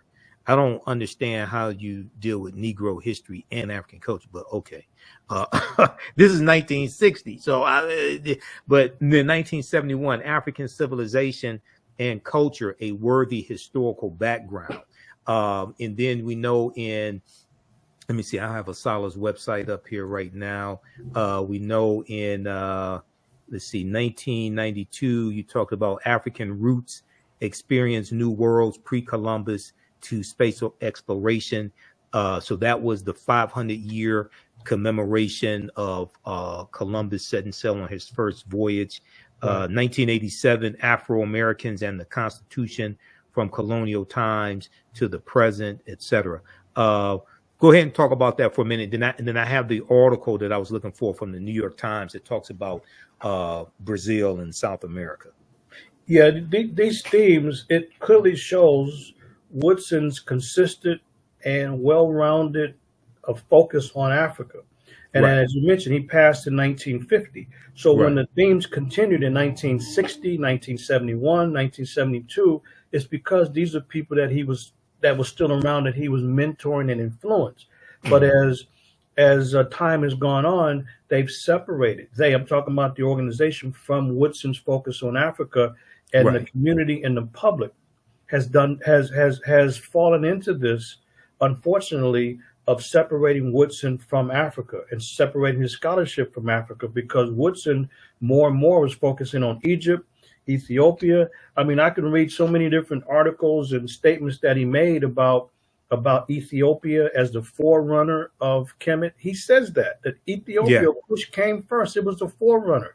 And right. his book, Ethiopia and Kush, right? Abyssinia, the grandmother. Yes. Mm-hmm. He's talking about that, and he's mentioning in his book, the African, the Negro in Our History. This is when in 1922, this is when he starts to focus on this. And the Negro in Our History, this was the definitive textbook for decades until John Hope Franklin wrote his book. But before John Hope Franklin's book, From Slavery to Freedom, Woodson's book, the Negro in Our History, was the standard text. And so every aspect of his work, including the organization, you see it through the themes. You see Woodson's influence on Africa. But Brother Michael, we would never know that today if you read and listen to these scholars today. It ain't that right. The evidence is hard to find. Like you say, anybody can go to Oslo's website and see the themes and see the other publications. It's not difficult, but of course, now you got to go to the University of Chicago. You can get some of these early volumes and get the articles on. So this is why it was important for me in the second revised edition This is why it was important for me to expand the second edition and include a chapter on Woodson to blow up the myths and misinformation that is across the board. I mean, you know, people who've read a lot, they know about the miseducation of the Negro, but there's a lot of other crucial and critical things that are not known about Woodson because we haven't read deeply enough, and scholars have carefully omitted Woodson's work on Africa. And that's why it's very important for me to get this information out. And when I've been doing presentations, people have been very surprised. Like for example, to show you Woodson's work, as he's the editor of the journal, so Journal of Negro History, Volume 1, Number 1, January 1916. Look, they have the first edition, first issue. This is what was impressive about Woodson. He wasn't writing alone. He had a team of writers that was making this contribution. So Monroe wrote a piece called "The Passing Tradition and the African Civilization." This is the very first issue. And then there's Stafford, who wrote a book, "The Mind of the African Negro," Africans, as reflected in this Proverbs. Then there is, and then there's a book review, another book review, Negro Culture in West Africa. Mm-hmm. So you got this in the very first volume.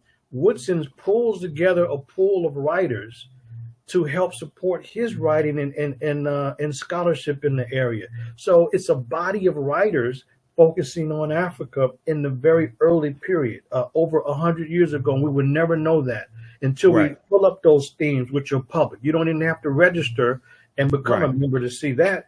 And then, and you got the journal, and there's the bulletin, plus there's Woodson's work. So this is why I added the chapter to the book, in order to blow up this nonsense about the misrepresentation. You talk about the miseducation of the Negro. This is miseducation all over again by his own organization, miseducating people about their own founder. And I'll challenge anybody, because documentation beats conversation. Is right there. And, absolutely. And this is a key. And you know what? This is the second time in my research that I found this. The first was when I was shocked to see that the biggest file that Dr. King kept was his file on Africa and the African liberation movements. So here you got two 20th century giants, and people around them have totally misrepresented the record because they're not comfortable. And not because these men didn't focus on Africa, it's because the propagandists have decided to omit this information. That's why it's so crucial, brother, to challenge people and make sure that we begin to call it and conceive of it and execute February as African Heritage Month, to break away from the craziness around Black History Month, where you got nothing but superficial events that have nothing to do with Woodson, and we should not want any part of that. And just to give people examples, they don't know what I'm talking about. They had an event at UC Berkeley out here a few years ago. It was some black guy. He had apparently success at getting some white nationalists out of the KKK. So that became a Black History Month event to show his success in getting some white supremacists out of the KKK. And they put that on our website at the college. Somebody told me about it. I said, you know what? You got a few minutes to take that nonsense down. So we don't support that. How in the hell does this become a part of our sacred celebration? You know, it's about achievements, accomplishments and contributions in the world, and to assert our humanity and not deal with all of the negativity that we hear and know about and learn about all the time. We cannot always associate Black people with a problem, but that's why I'm focusing on it and really telling the community we got to break away and move forward in February in the Woodsonian tradition and embrace Africa. Exactly. And just so people know, Dr. Woodson chose the second week in February, not because February is the shortest month of the year, but because it contains the birth dates of Abraham Lincoln and Frederick Douglass, the assumed birth date of Douglass. Douglass didn't know his exact birth date, so he took the birth date of February 14th.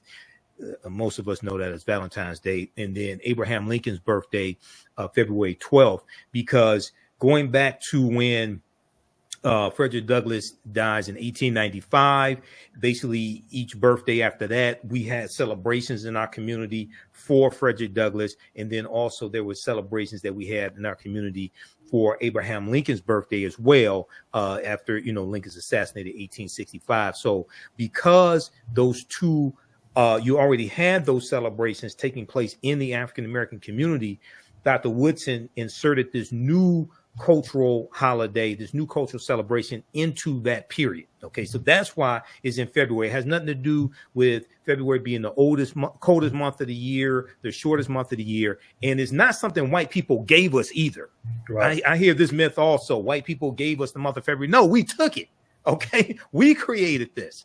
I want to go to this article here. This is the one I was looking for.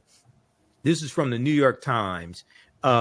Discoveries challenge beliefs on humans' arrival in the Americas. Okay, and it talks about Sarah de Capavera, which is what you were talking about. This is from March 27th, 2014, Simon Romero for the New York Times. It talks about Dr. Guidon, who you mentioned, and this is one I use in my classes, but it talks about right here. Researchers here say they have unearthed stone tools proving that humans reached what is now northeast Brazil as early as 22,000 years ago. The discovery adds to the growing body of research upending a prevailing belief of 20th century archaeology in the United States known as the Clovis model, also called the Clovis culture or what have you, in New Mexico, which holds that people first arrived in the Americas from Asia about 13,000 years ago. So I think this is what you were talking about? Partly, brother. Partly. The problem with this article is like the articles that I share with students is that in mainstream publications, they are willing to admit the earliest or youngest dates from a site because an archaeological site, because of the different levels, the mainstream, first of all, they dismiss the evidence, but if they ever even acknowledge it, like at Monteverde, they'll deal with the top level and not the lower levels. And so Professor Guidon did not come up with 22,000. Professor Guidon specifically and her team, they dated the page of Ferrata, so that the 48,000. So Professor Guidon, they dated the page of Ferrata site, which is in the Serra de Capivara National Park. And so in the national park, Serra de Capivara National Park, the page of Ferrata is 48,000 years ago. And that's before the charcoal at the hearth. The hearth, this dates it now to 56,000 years ago. So yes, it's the same site, but this article is mixing up. It looks like they're mixing up some of the dates, but it's definitely it's the oldest clearly documented site. And Professor Guidon was attacked simply because the dates blow away all the Bering Strait ideas and theories. Because it's interesting. The scholars and scientists in Europe don't have much problem with the date. The people who debate the dates are those in the Americas because they've built careers on it. And so they are willing to fight and destroy anybody's career who has any dates before this 13, 14, 15,000 year barrier. So there's many different sites, and Page of Ferrata is the one that gives them the most heartburn, and Monteverde gives them heartburn, and so does the other sites such as Puebla, Mexico. It gives them heartburn because there's no way that they can dismiss this other than by claiming what can they claim? If somebody made a dating error? Wait a minute, these are professionals. What do you mean a dating error? Prove the dating error. They can't prove the dating error, so it's then to question the motives. Like they'll question the motives of Dr. Virginia Steen McIntyre, who came up with the Huey, who dated the Huey Lactical site in Mexico, and that site is very, very old. And they question her motives and said, "Hey, we're not going to publish this unless you take a zero off." So I'm not changing my dates, but this is so. What it is that in this field, early American studies, it's people teach what's useful and not what's truthful, because they're defending and fighting to maintain their turf and their hegemony and dominance in the field. It's not scholarship, it's not science, it's political, is what it is. Right. And that's why they dismissed the Serra de Capivara National Park, where you have the Pedro Ferrada site, the paintings, human remains, there's artifacts. Oh, well, those must be geofacts created by nature. Really? This is an absolute artifact. This is coming up with stuff. It's the kind of intellectual gymnastics and somersaults that the dishonest people who represent the BS theory are right. The known Barren for. Strait theory. Right. Yeah. Now, they've destroyed a lot of careers by people who don't go along with it. Now, once again, for those that don't know, the name of this article, Discoveries Challenge Beliefs on Humans' Arrival in the Americas. This is from the New York Times, March 27, 2014, by Simon Romero. So though that 22,000 years ago, 48,000 years ago, who were these humans? Were these the short-statured Africans, the Khoisan? Who were these people? They wouldn't necessarily be Khoisan, but these were Africans, without a doubt. And this has been determined very clearly. So what I would share with people is a resource that I had mentioned. So if they don't read the work of Professor Guidon or the other archaeologists, then they should at least, and you can find it on YouTube, is Tracking the First Americans. And Tracking the First Americans. Yeah, that's a documentary, right? It's a documentary. It's only about an hour, because the first people who established the site in Brazil, they were attacked by a different racial group. You see battles through the rock art, and you see a different racial group, a different racial type, also found in the skeletal evidence as well. And so, but they may not, because people migrate. That's a long migration. So what the people in Brazil would have come from, and what the argument and research shows, they would have migrated by watercraft from Melanesia or Australia. So they wouldn't have been Khoisan per se, but they would have been Africans. And in the early times, they were small stature, and they certainly would have come from that area by boat. And that's what the evidence leads us to at this point, that they were Africoid people who migrated in by watercraft. I just want to go to one more section here of this article. Dr. Guidon remains defiant about her findings. Now, also, just so people know, in this article, there's a video interview with her from the New York Times as well. At her home on the grounds of a museum, she found it to focus on the discoveries in Serra de Capivara. She says she believed that humans had reached these plateaus even earlier, around 100,000 years ago, and might have come not overland from Asia, but by boat from Africa. Talk about that for a minute, please. Well, I think it's important. So I have some articles, some of the, because an article like this, what we do is we look at where was the original publication and original studies published, because this is a summary of Guidon's work.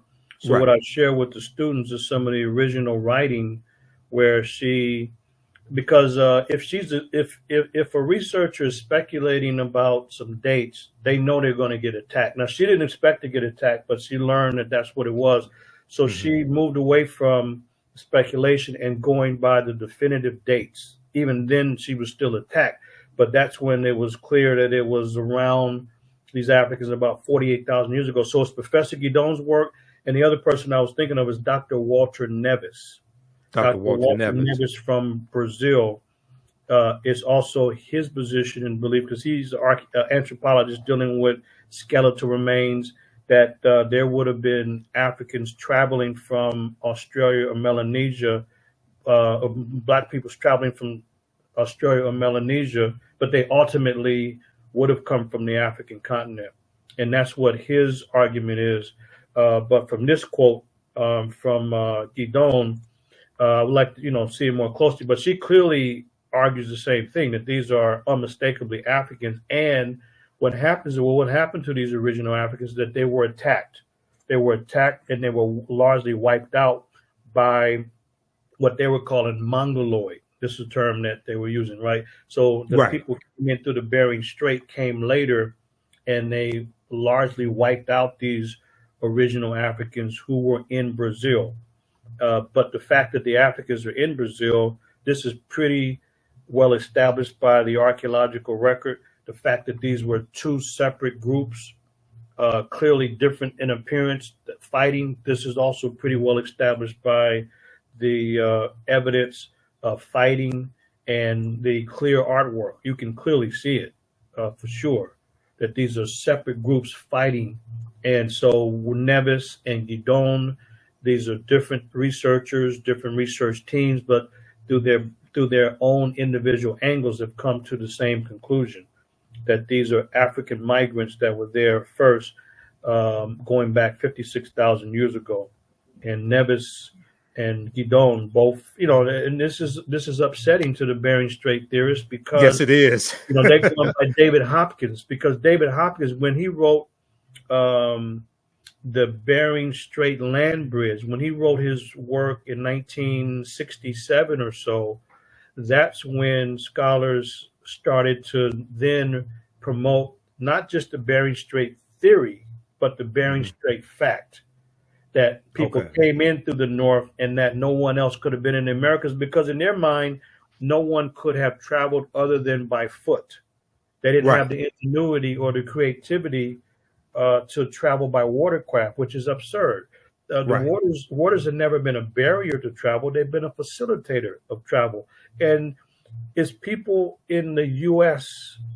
who mainly have problems with it. But people in South America, scholars in Europe, scientists in Europe, they don't have the same issue. But the Americans, they do, because it's political. Because, and one thing people should know, why would somebody fight facts? Or why wouldn't they if they're the top of the class?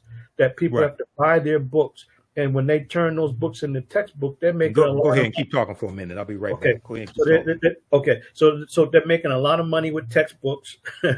They get a good salary, very nice lifestyle, and they give exclusive interviews, which helps to elevate their stock, elevate their status. And when they're at the top of their field, you would think that people would just be humble. Not at all. If someone comes up with a new discovery, they don't call to congratulate, they will attack. And this is what the standard is. If somebody doesn't know that, they're naive.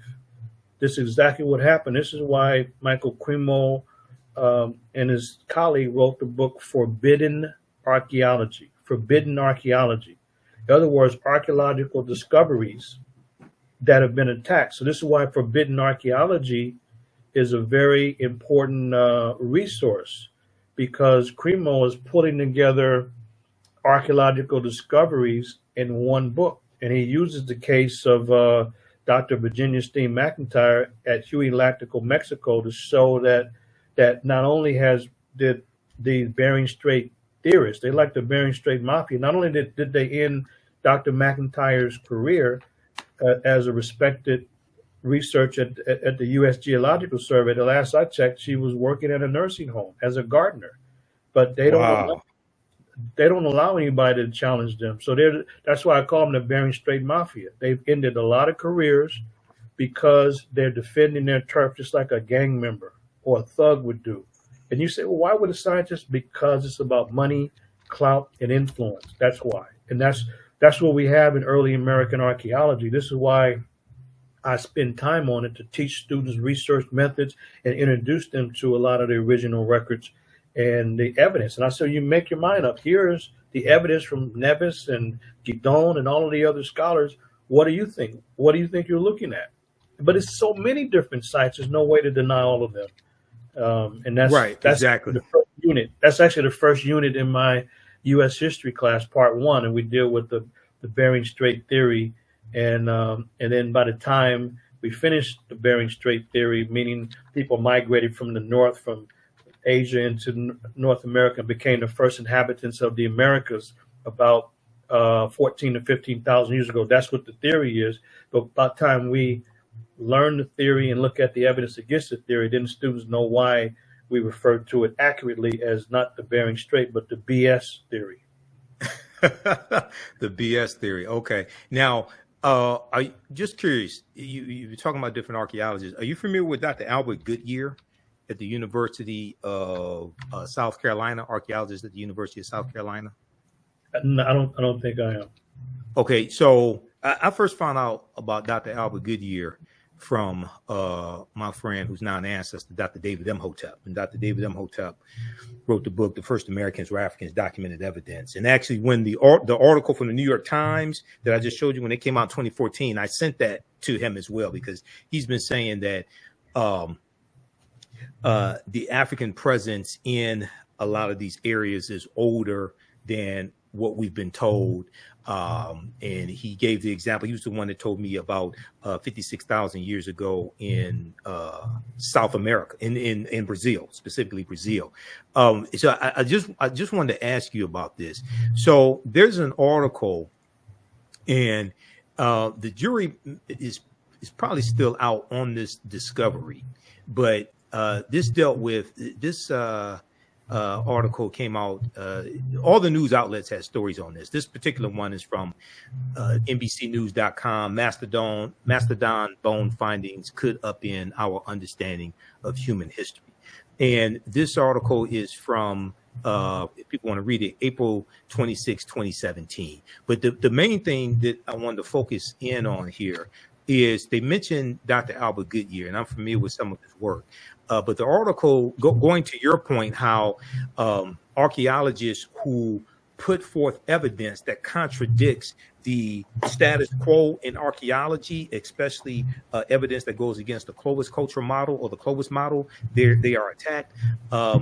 This article says, and the archaeology mainstream is very unforgiving of researchers who challenge the accepted dates, said Albert Goodyear Dr. Albert Goodyear of the University of South Carolina, who's been working to prove for years, FOR, for years, that stone tools found in a South Carolina site date to as long as 50,000 years ago. Now, Dr. Albert Goodyear is a white man, just so people know. He said, quote, there is a lot of ignorance and arrogance about just how little we know about the Western Hemisphere.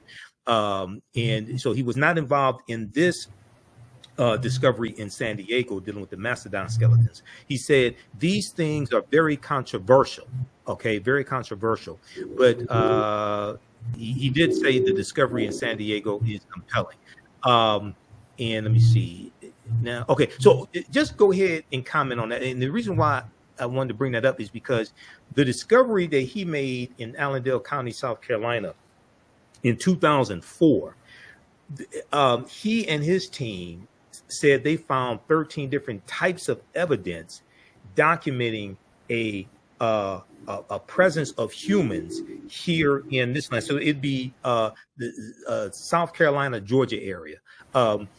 Going back, he said it dates back at least 51,700 years ago. Okay, but just talk about what he's saying when archaeologists present evidence that contradicts mainstream archaeology, how they get attacked.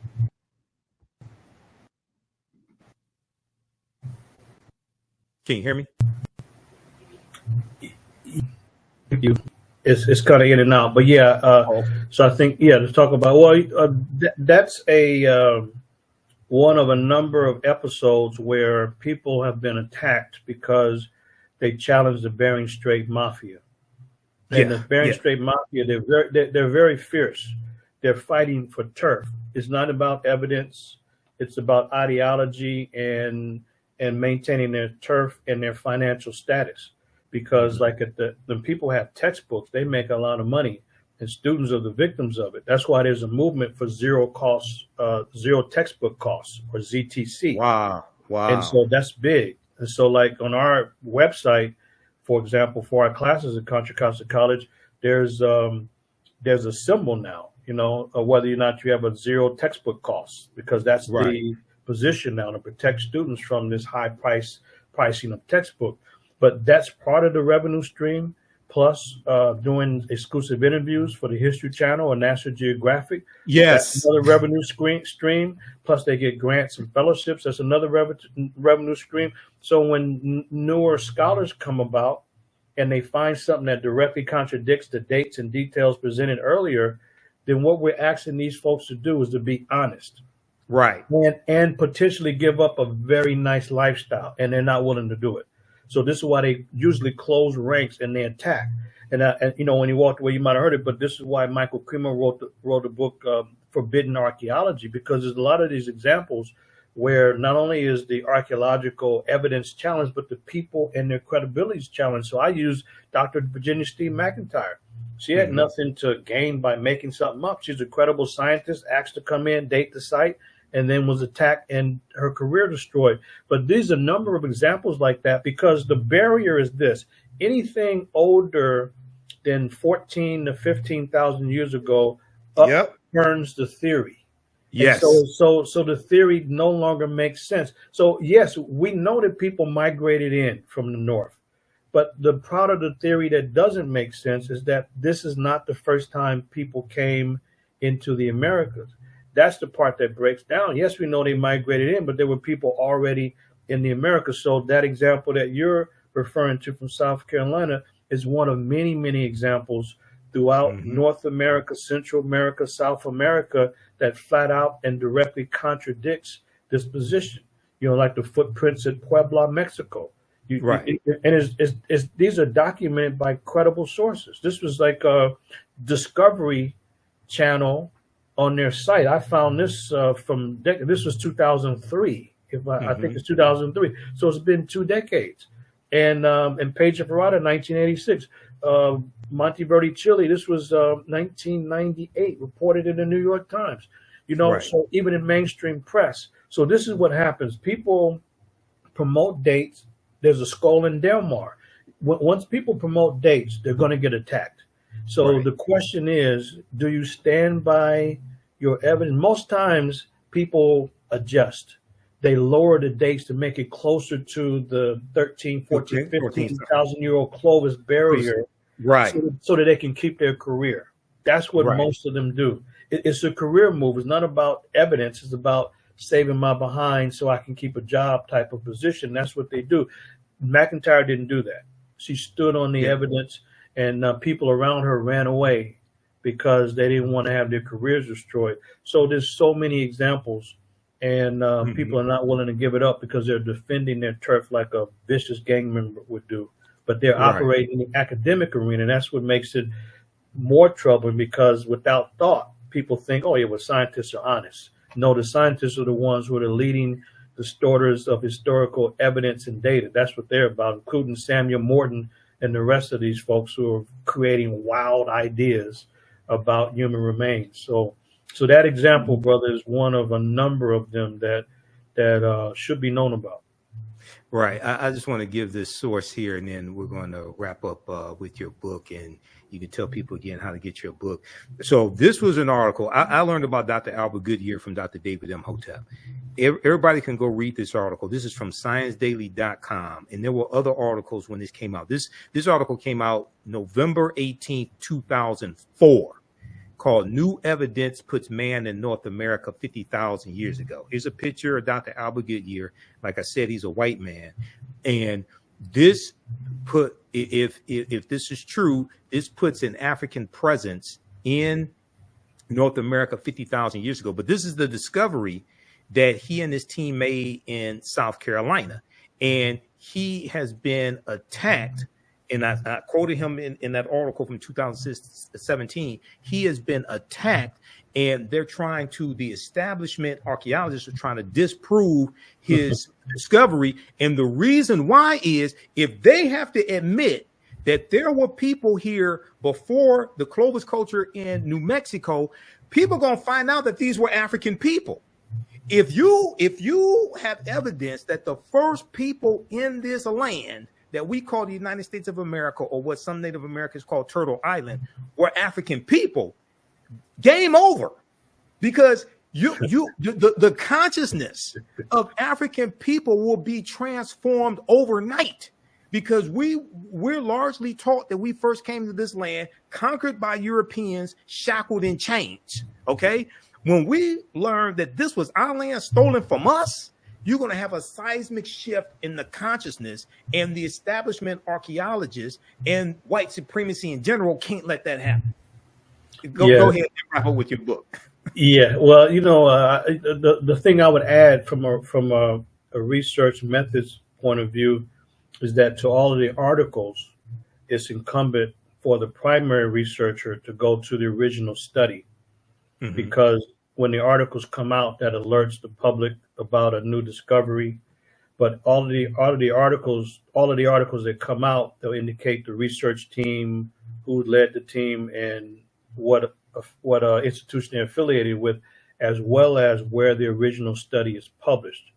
Right. So that's where it really is important to go to the original study and then examine the evidence, because that's where the attacks take place, not necessarily the newspaper or journal article that comes up, a newspaper article, but the actual study, and does the evidence prove what it attacking is the study. Attacking the study, right? Yes. So the study has to be examined, and when the study is examined, either it holds up or it doesn't hold up. But the articles are important because they alert us to the study that's come out in a professional journal, and then we examine the evidence.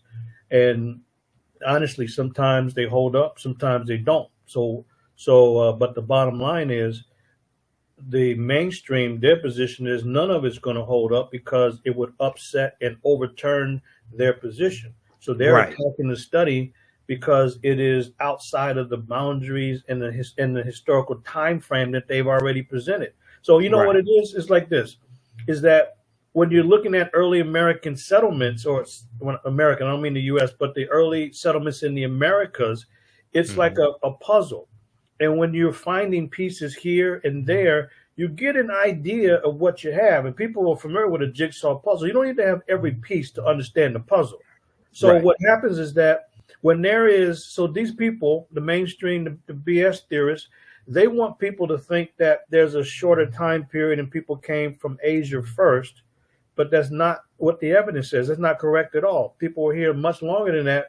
So they're looking for anything that fits their theory. So when someone comes up with evidence far older than what is being claimed, then instead of saying, well, wait a minute, maybe we have the whole jigsaw puzzle as configured wrong because this piece does not fit in at all. So rather than saying, well, let's reconsider the layout of the puzzle because this is clearly a piece of the puzzle and it doesn't fit, they don't do that. They throw out the piece and try to find something to fit the fake and phony puzzle that they put together in the first place. It's an a priori assumption.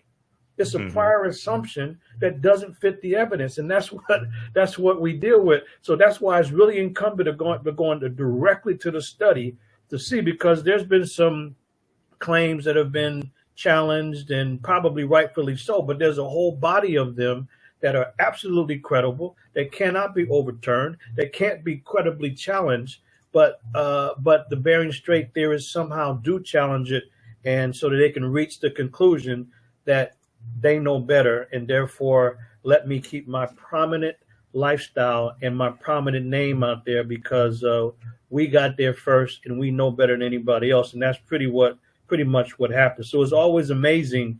And this is what I really train people in terms of the research methods, is that we go directly to the source, we examine the evidence, because if you're doing primary research, you're doing original research, but you do have to rely on the work of others, but there has to be a critical assessment of it. And by the way, in the world of archaeology or early African studies or early American studies, if somebody's claiming a discovery, and this is what I share in my book, the whole first section of the book is about research methods. In the introduction, it's got to be two things that have to be established. If someone claims that they made a discovery, it's two things, and I have this laid out methodically in the book. Number one, you have to show in situ photographs. In situ photographs means they're photographs in the situation in which you claim to have found the artifact or the human remains. So you can't just take a artifact, for example, and say is old, and then you clean it up and then you put it against a wall for a nice background and claim and tell us that this came from this site. We don't know that. We weren't Right. there. That's not good enough. You can't clean it up and then dust off all of the dirt and put it up. We want to see the photographs of what you claim to found it in that situation. It's called in situ photograph, a series of them. And also there has to be a detailed written report as well to explain Right. all these details. And now with photography and video, that's another requirement. And without that, we don't trust what anybody is claiming as some major discovery because we don't know, we weren't there. So this is the standards in the scientific community. And so people will either present this in a scholarly journal, their findings, or they will present it at a professional gathering of experts in that particular field. Those are the two ways. Either you have it at a professional annual gathering, or you present it in a refereed or a scholarly journal. And then we make our assessment and our examination of the credibility of the evidence. And usually there's an a priori assumption that it ain't credible because it's older than what we've ever discovered. And matter of fact, you know what they told Professor Guinon? You could not have discovered it because we didn't discover it. What kind of position is that? Yeah, it's a white supremacist position. That's what we're dealing with. All right, let's go ahead and tell people once again the name of your book and how they can get it. Okay, I appreciate that. So my book is a history of African civilizations, and it grew out of my work at Contra Costa College. It's a small part of what I teach there, but it's a second revised edition. It's only $29.95. It's some of my field research in various countries over the last 3 decades, and it moves through the survey of the civilizations on the African continent, and also a little influence, a little focus on the influence of the Moors in Spain, as well as the African original presence and influence in the Americas before slavery, before Columbus, even before Christ. So the main thing is to really put African civilizations on the map and to talk about Africa without having to deal with slavery and colonialism and when Africa was derailed. The book is not focusing on that. That's a whole other story. We're focusing on Africa at the apex of human achievement, and so that's my book. So, and it's also useful in the classroom or in the homeschool. If people are teaching at home or just want to learn at home and build your library, the book is useful in all of those scenarios. His website is advancingtheresearch.org, advancingtheresearch.org. Get Professor Manu Ampim's latest book, A History of African Civilizations. This is the second revised edition. Also, Brother Haki had the question, do you have any tours coming up? I do, and thanks for the question. So this summer, I'm going to take two groups. It'll be a tour to Kemet, or Egypt, from June 8th through the 22nd, 15 days. And then after that, I'm leading an educational tour to Ethiopia, or the land of Kush, from June 25th through July 10th. That's 16 days. And just so people are aware that for the tours that I lead, I take people to 25% more sites and monuments than any other tour. It doesn't mean the other tours don't have value, but we go to 25% more locations. So the tours, you can reach me, probably the easiest way is through Facebook, YouTube, or just at Manu Ampim at Gmail. Manu Ampim at Gmail. And then you can learn about the tours because the deadlines are coming up in April. So there's still room for both Kemet and Ethiopia, but the deadlines are coming up. Kemet and then Ethiopia.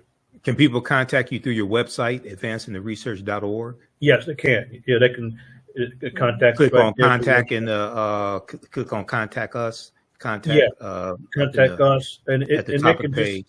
At top of the page. They can just email at info at advancingtheresearch.org as well. Okay. And we have one other. Next weekend we'll have one other last session about the educational tours to Kemet and Ethiopia. And I'm excited because we're going to bring a great group this summer. And then after the tours, I'm going to continue my work in the Omo Valley in South Sudan this summer. But please join us, folks. And I'll say one thing. Sometimes people say, well, sometimes they'll say, well, do you go every year? No such thing as every year, because you never know.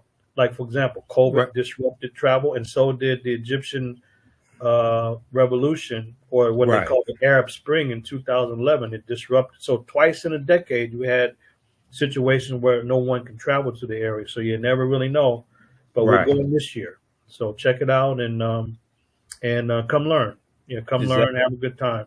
So yeah, I appreciate it, brother. I mean, this is African History, African History Network. That's what. Yes. That's what we do. That's what we do. All right, brother. Well, look, you have a good day, Professor Manu Ampim. Thanks for taking time out of your busy schedule to come on today. Everybody stay on for one more minute. Got a special message for you. So we'll talk to you soon, okay, brother? And buy his book, please, and go on his tour.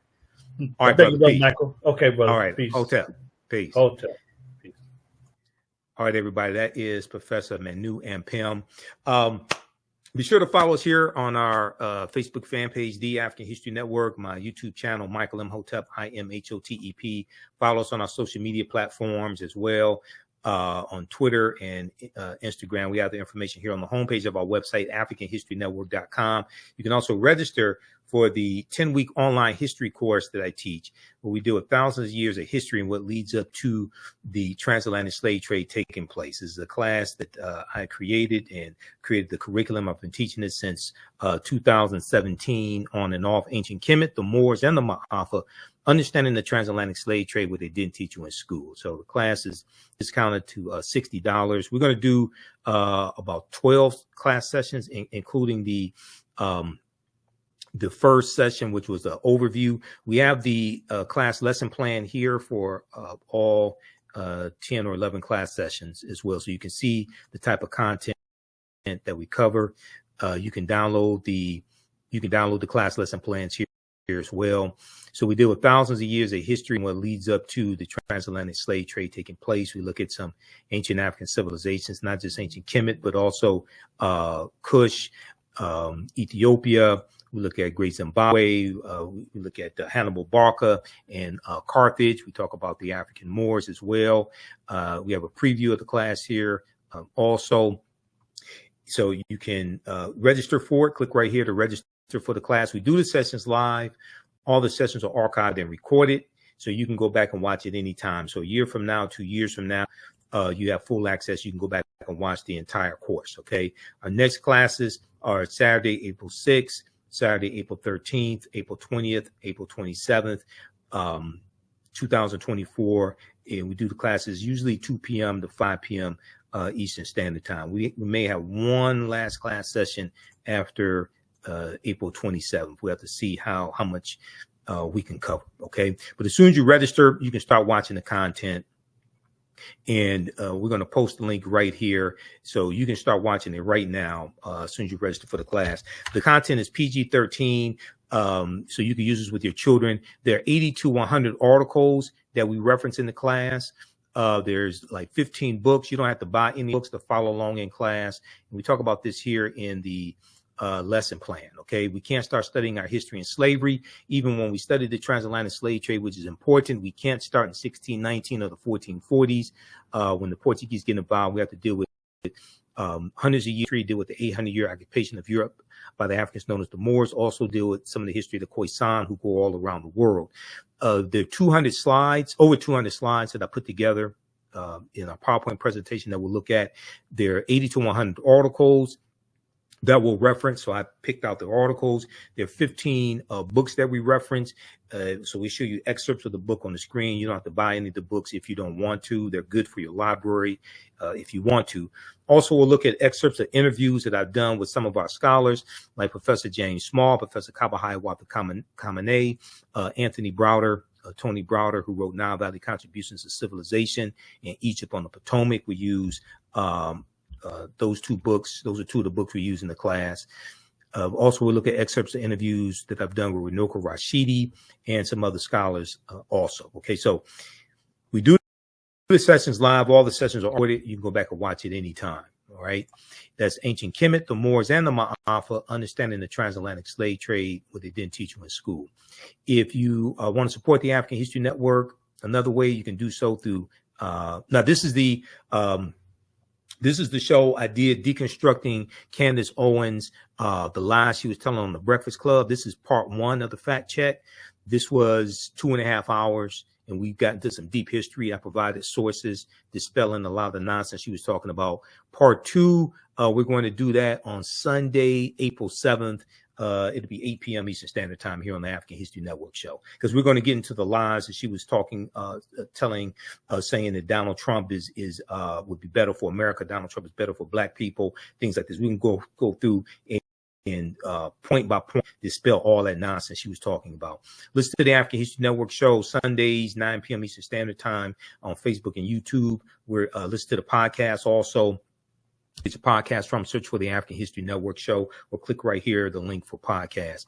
Then we have our Cash App and PayPal information here. $, the AHN show through Cash App, $, the AHN show through Cash App, also through PayPal, paypal.me/the AHN show. This helps us keep doing the research, stay on the air, pay some of the bills, finance the research, finance the broadcast, etc.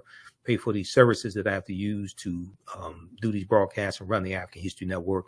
This is our official Cash App account, $, the AHN show, SHOW. When you go to the, say, Michael, these other ones here, and it's like 5 fake African History Network Cash App accounts I've identified that they're stealing money from us. You can click here on our link. It shows our QR code. So this is our Cash App account, and we have the link here for PayPal as well. Okay. And lastly, we have a bundle pack where you get 15 of my lectures in digital download format. That is African History Awakens the African Mind from Mental Death. African History Awakens the African Mind from Mental Death. We have it in digital download format, so you can download the videos and keep them. This is at our website, AfricanHistoryNetwork.com. This is on sale, half off is on sale, $75. It's 15 of my lectures, including my lectures dealing with the film Black Panther and dealing with the African cultural influences in Black Panther and how the film Black Panther relates to African history, culture, language, spiritual systems. We have lectures dealing with that I've done dealing with Malcolm X, the distortion of the legacy of Dr. Martin Luther King Jr., six principles of political self-defense, because I'm also a national political commentator. A lot of people see me every Friday on Roland Martin Unfiltered. I've been on Roland's show pretty much every Friday since October 2020. So I'm not just a historian. I'm a national political commentator, radio show host, lecturer, etc., researcher. I taught entrepreneurship for 7 years. My degree's in business administration from Wayne State University. So there's a lecture that I did, 13 Forms of Wealth, Keys to Entrepreneurship and Economic Empowerment. Ancient Kemet, the Winter Solstice, and the History of Christmas. This is a double lecture that I did with Dr. David Imhotep, who wrote the book, The First Americans Were Africans, Documented Evidence. So we did this double lecture here in Detroit a few years ago. Redistributing the Pain, How African Americans Fought Back with Economic Boycotts. The Light of Ancient Egypt Awakens the African Mind to Economic Empowerment. Ancient Africans in America Before Native Americans, Columbus, or Slavery. Great African Women in History, the Mothers of Civilization. That's a 4-hour lecture that I did. Great African History, the Mothers of Civilization. And then we have a Black Panther analysis for children. I was speaking to about 60 African-American children and their teachers. These were 5th through 12th graders. Okay. We did this here at the Charles H. Wright Museum of African-American History. Then also African-American resistance in the era of Donald Trump, voter suppression, reparations, and how elections have consequences. Okay. So, and then you'll get the presentation I did dealing with Black Panther Wakanda Forever. I did that in November 2022. So you actually get 16 lectures. Okay. So African-American History Awakens the African Mind from mental death. That's a bundle pack. If you want it on DVD, it's $100 if you want that bundle pack in DVD format. All right. Okay. So we're going to get out of here. Remember at the, let me post this here. So we have the Cash App, PayPal information also. Hopefully you learned a lot today. Give us a thumbs up, give us a heart, give us a like on this broadcast. You can go back and rewatch this as well, and watch the show that I did with Candace Owens. Also, we have the broadcast that I did dealing with the history of Easter, Easter origins, pagan traditions, and then African Americans and the Exodus. You can watch that also. That's streaming on our social media platforms as well, Facebook and YouTube. Okay. We have the Cash App, PayPal information here. Remember, at the African History Network, we focus on educating and empowering and inspiring people of African descent throughout the diaspora and around the world, because right now it's correct wrong behaviors, not over till we win, Wakanda forever. We'll talk to you next